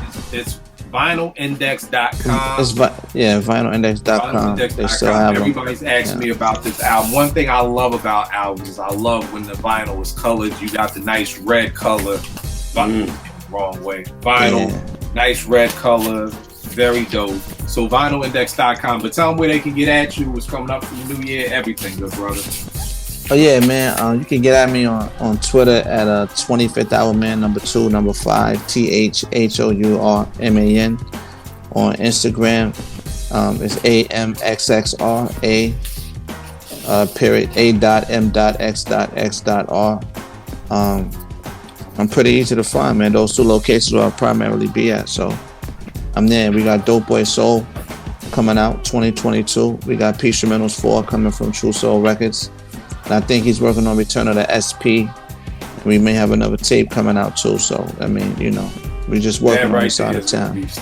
That's what I want to hear. Return to SP. I want to hear some of them discs from back in the 90s, man. I know them joints is crazy. Eddie, where can they get at you, learn about freestyles and everything, good brother? Yes, sir. So I'm on Twitter at EddieD80, Instagram, freestyles, freestyles.com. You know what I mean? You know, most of this year I've been, you know, reviewing, you know, albums, you know, indie albums. I reviewed 21 Grams just because, you know, like, and I said with that review, you know, I kind of thought, should I? Because everyone knows Pete Rock, but I did because not everyone knows Amir. And that's really, you know, Amir's project, you know, like his introduction and, you know what I mean? So definitely, so yeah, man, I'm definitely continuing working on that. You know, I got an interview coming soon for a really dope project that's about to drop. It's you know, man, Rec One, who's part of the crew, you know what I mean, his brother H.E.R is a producer, and so he's dropping an album, you know, with a dope MC. Like I've heard it is really dope. Rec One got some scratches and stuff on it. So I'm working on an interview on that, and it's coming soon. We're working on the format and all that. But yeah, the album itself, it will be dropping tomorrow, actually. Well, by the time you watch this, that album will be out, actually, by the time this airs. All right. No doubt. JR, R&B Guru, tell them everything, good brother. Just catch us at Me and Elise, the R&B reps on Twitter, R&B representatives on Instagram. Our new episode of Catch That with Zoe. We're going to be talking about the OJ's, the So Full of Love album for the 50th anniversary of Philly International Records this year. Nobody really kind of talked about them like that, so we want to kind of give them their credit. So when this is out, the Catch That'll be out with Zoe. We're going to talk about the OJs and all that good stuff. But yeah, you can follow me on Junior's World of Soul. I'm still doing current R&B bangers. I just did part 1 of my top 10, and my part 2 is going to be out next week. So yeah, just follow Junior's World of Soul on everything, and R&B reps on Twitter, R&B representatives on Instagram, Naturally Elise on Instagram, Twitter, all that. Porsche. She hates Drake, everybody. She hates Drake. Oh, they gonna know it after this episode. This is our arch nemesis. She is Batman and Drake is the Joker. They are arch nemesis and they are fighting over protecting Gotham. So, Porsche. Yeah, on Twitter at Cherchez Porsche, and we do Twitter Spaces. So Apartment 5B on Twitter Spaces Monday nights at 6:15 Pacific time, 9:15 Eastern time. Yeah, I mean, it's a good time. Every conversation, I always say every conversation is my favorite because they really are my favorites. Every conversation we have in those spaces outdoes the one we did before. So yeah, just come through if you have time. It's always a good time. So yeah. All right. Rel, give him everything, good brother. Uptown J-Ben on Instagram, J-Ben215 on Twitter, Big Raid, Twitter, new hoodies coming soon. That's it. And I gotta go. I've been at work too long. I feel you, bro. Rel, I'm gonna say this real quick. I don't know if you got time. My man Jay Brown over on IG was like, Kill, you need to do a segment of the show called What the Fuck is in That Closet? So I'm gonna just pull out what I was rocking today. We got the international threes right here. They call these the charity games. Yeah, I was gonna say he got time for this. Now he got time. Okay, I got time. These are charity game threes. These came out based off of Jordan was playing in the charity game, and these were the colors of the jersey he was rocking. So these are the charity game threes. So every week I'll show something out the closet, or every other week. I don't got that much. He's trying to stop. You gotta see. He's trying to put. Yeah, I see. Well, what you got over there, Rel? Break it down for the people. Off-white Jordan floors. You know, hard to get. You know what I'm saying? My man's hooked me up. I don't know what they're going for now, but yeah. So every show, now you just started something now. Every show. Hey, my man Jay Brown said, "Show him what the fuck is." Hey, y'all don't want to play with me though, man. I'm saying y'all really don't. Oh God! Come on, man. I'm just answering an Instagram request, bro. They don't want to do that, man. The closet, my mind is not where it's not even there yet. Like I'm just my stuff. I gotta straighten up my 40 belows at the top, man. We'll get it straight by next episode. I know I sprung it on everybody, but from now on, I'm gonna just put what I rocked that day right over here in the corner so people can see it in the camera. You already know what it is with me, Kill 889, Twitter, IG. We'll make beats for food. I appreciate y'all. I will check y'all next week, good peoples. Take care. Yes, sir.